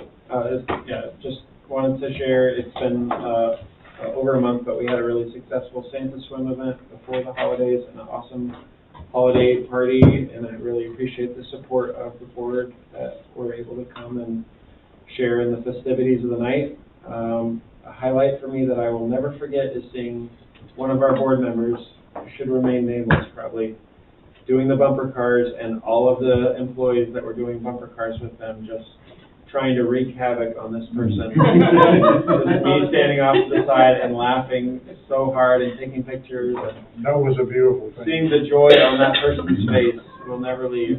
Well, I thought it was funny, the man said, you should have someone hold your stuff. I said, well, who would that be? Oh, get Skylar to do it. And I'm like, what? Okay, and I walked over and said, Skylar, you're supposed to hold my phone, says the guy. I held it. And then I'm sitting there going, they're all hitting me, but my phone would have been fine. But I thought, oh, how funny is this? But that was, Really fun. So I'd thank you never again. done that before. It was hilarious. I think our employees had a really good time that evening as well. So, we have Special Districts Conference in Seaside in a couple of weeks. I know a few of you are going to be able to attend, and I appreciate that. And if there's more, I think there is some registration still available. One highlight that's really cool about Special Districts Conference is we're going to host interested pickleball players as part of the conference. They can come play pickleball one of the mornings at the SRC. Cool. So that'll be fun. And then we're also hosting 2 fun run walks for conference participants. Just leaving from the convention center, we'll dial up a 5K-ish route and lead folks through our beautiful town. Hopefully the weather will cooperate those mornings. Can you please tell me the times Of those, Friday and Saturday and I guess Sunday? like the whole conference? Or just? Yeah, those? because I'm trying to Sure. figure out which event I can do. Yeah, let me connect with you. Reminder about our February, or our upcoming special event, Family Dance. There's a flyer in your packet. It's called a Night Out. Can I ask a question or not? Yes. So I signed up online because my husband doesn't know this, but he's going. But is the registration fee for everybody? It is. So I might suggest to Darren or whatever, it was very confusing. The registration process. Yes, and I feel like a fairly in the know, tech savvy person, and it was, because you had to like click your people, and I would maybe. Too cumbersome. I would maybe suggest, doing a little like run through of that and see if there's a way to like streamline that, or, I don't know. It was a challenge for me to Is make that sure. what Skylar was And I, finding me out? even then, I was still like, I don't know that I did this right, but I will just check, so, yeah. Good to know. Yeah, so that's coming up. That's also the same weekend as Special Districts Conference. Special Districts Conference. And then board meeting date for February is the 27th. And that is all that I have for you folks. I know it's been a long meeting, but I really appreciate it. And we're starting the year off with a lot of just good things and some good changes and good discussions. And yeah, so appreciate everybody staying around for 3+. You predicted it. It went to the back page. Yeah. There was no way we were getting out at 7. Board comment, Mike. Yeah. Talking. Excuse me? I'm talking Go. because she's going in a different way. She's going backwards. Oh, wow. Okay, well, it's been a heck of a meeting. I appreciate everything that's being done. Scott, I haven't thanked you personally yet for the lovely box of candy and cookies you left on my doorstep Oh, for ditto, Christmas. yeah. But I think I should send you a note, but that was amazing, handcrafted chocolates and everything in there. It was really good. I'm looking forward to the conference. I've signed up for the pre-conference with Eileen Akins to do her legal presentation. It might be useful. Anyway, I should sign up there should be a real estate class in there.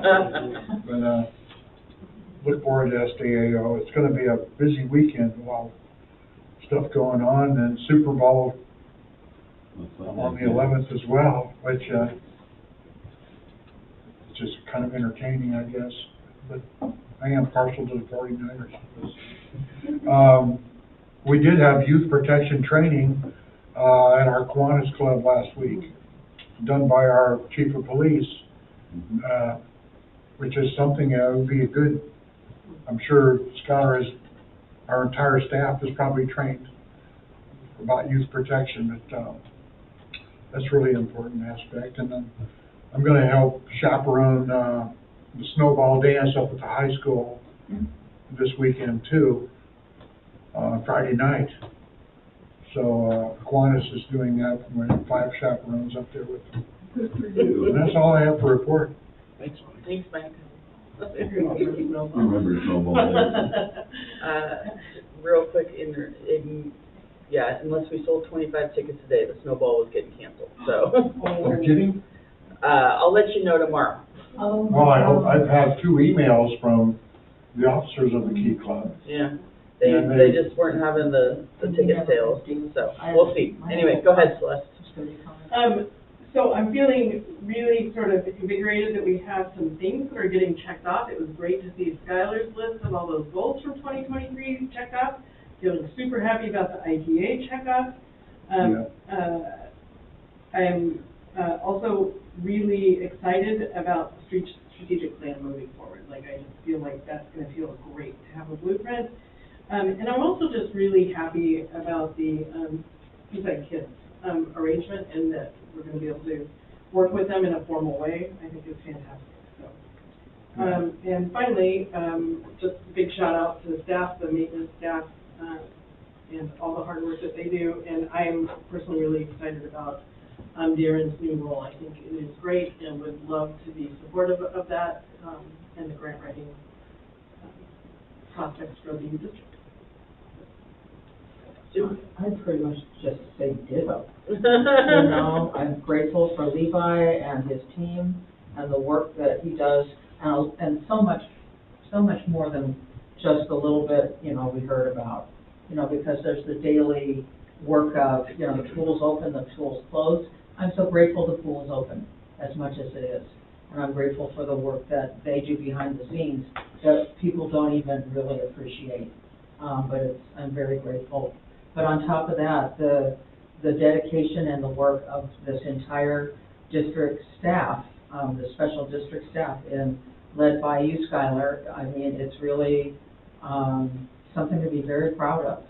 And we, you know, people benefit in ways they don't even understand really. And it's nice to be able to, you know, show off what we do and give us, rather than just giving us a pat on the back, it's more, hey, do you know what we have here? And I still maintain the benefit of a hub of activity you know, that Catherine had a vision of way back when we started, because it's coming, it's working. January is always a time to restart and kind of get your wheels going again, and I see that happening with so many of these programs that we are doing, and everything seems to be, you know, maybe not going as fast as we wanted, you know, but moving forward. And I think that's the key, that we move forward and we appreciate that we're working as an effective board to help make, facilitate whatever can happen for this district.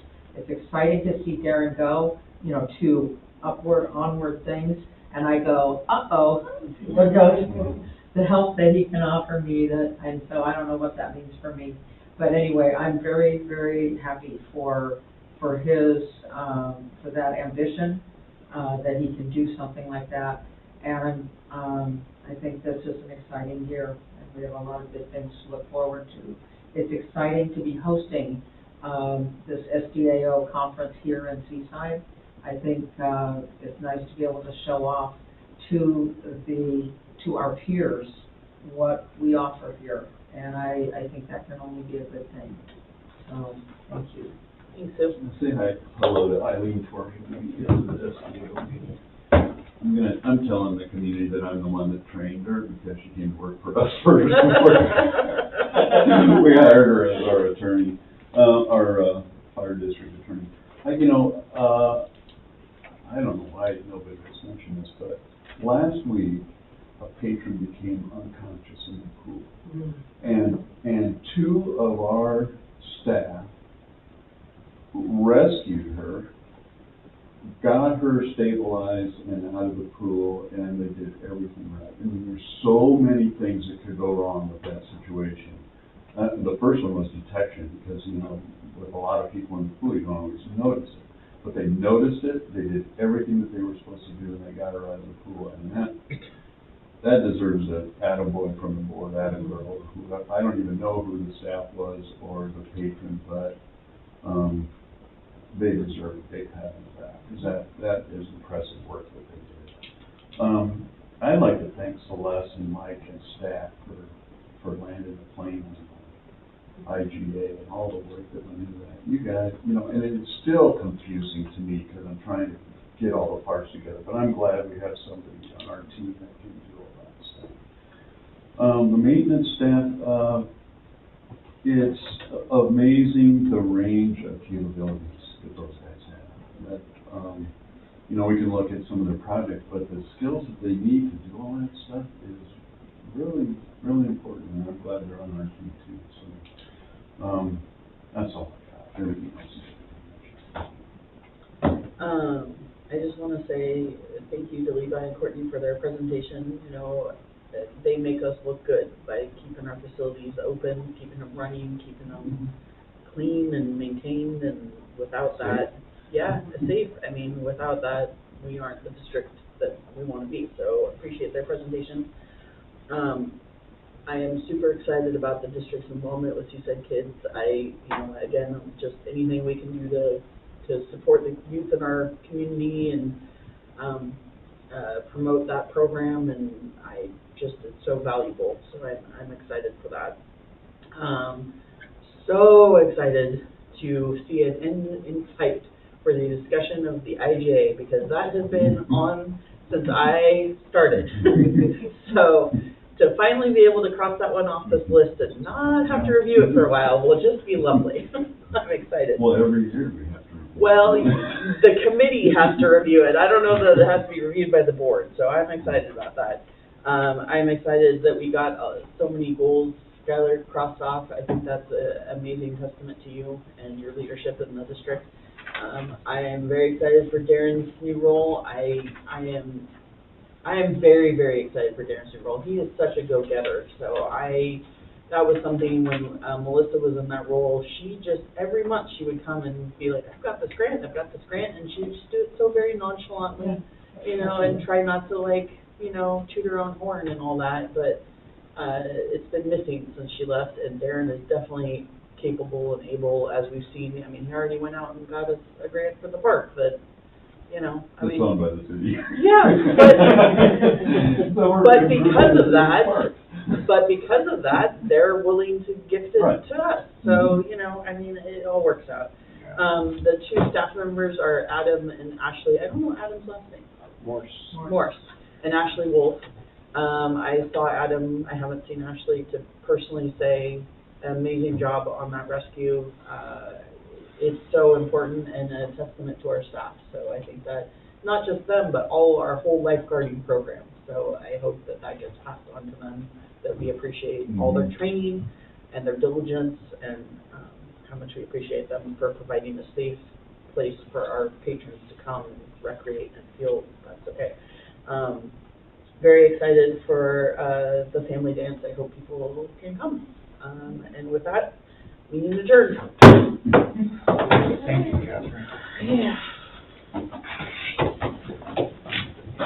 Right. My hearing aids are not working. Okay. I'm sorry. Yeah, I would love to read it. So, And I'm sorry we couldn't get that going. You're in college, you know, reading a textbook and then you My niece highlight got something that's really important. So you got it already highlighted for Well, me? no, you're gonna have to do this yourself. And then if you find, Yeah. like, if you'll find a page, will have multiple highlights. Yeah. on it. So Have a you're good gonna, now night. I gotta bring out something Yep. among the highlighted lines, so then I would underline with a pen, you know.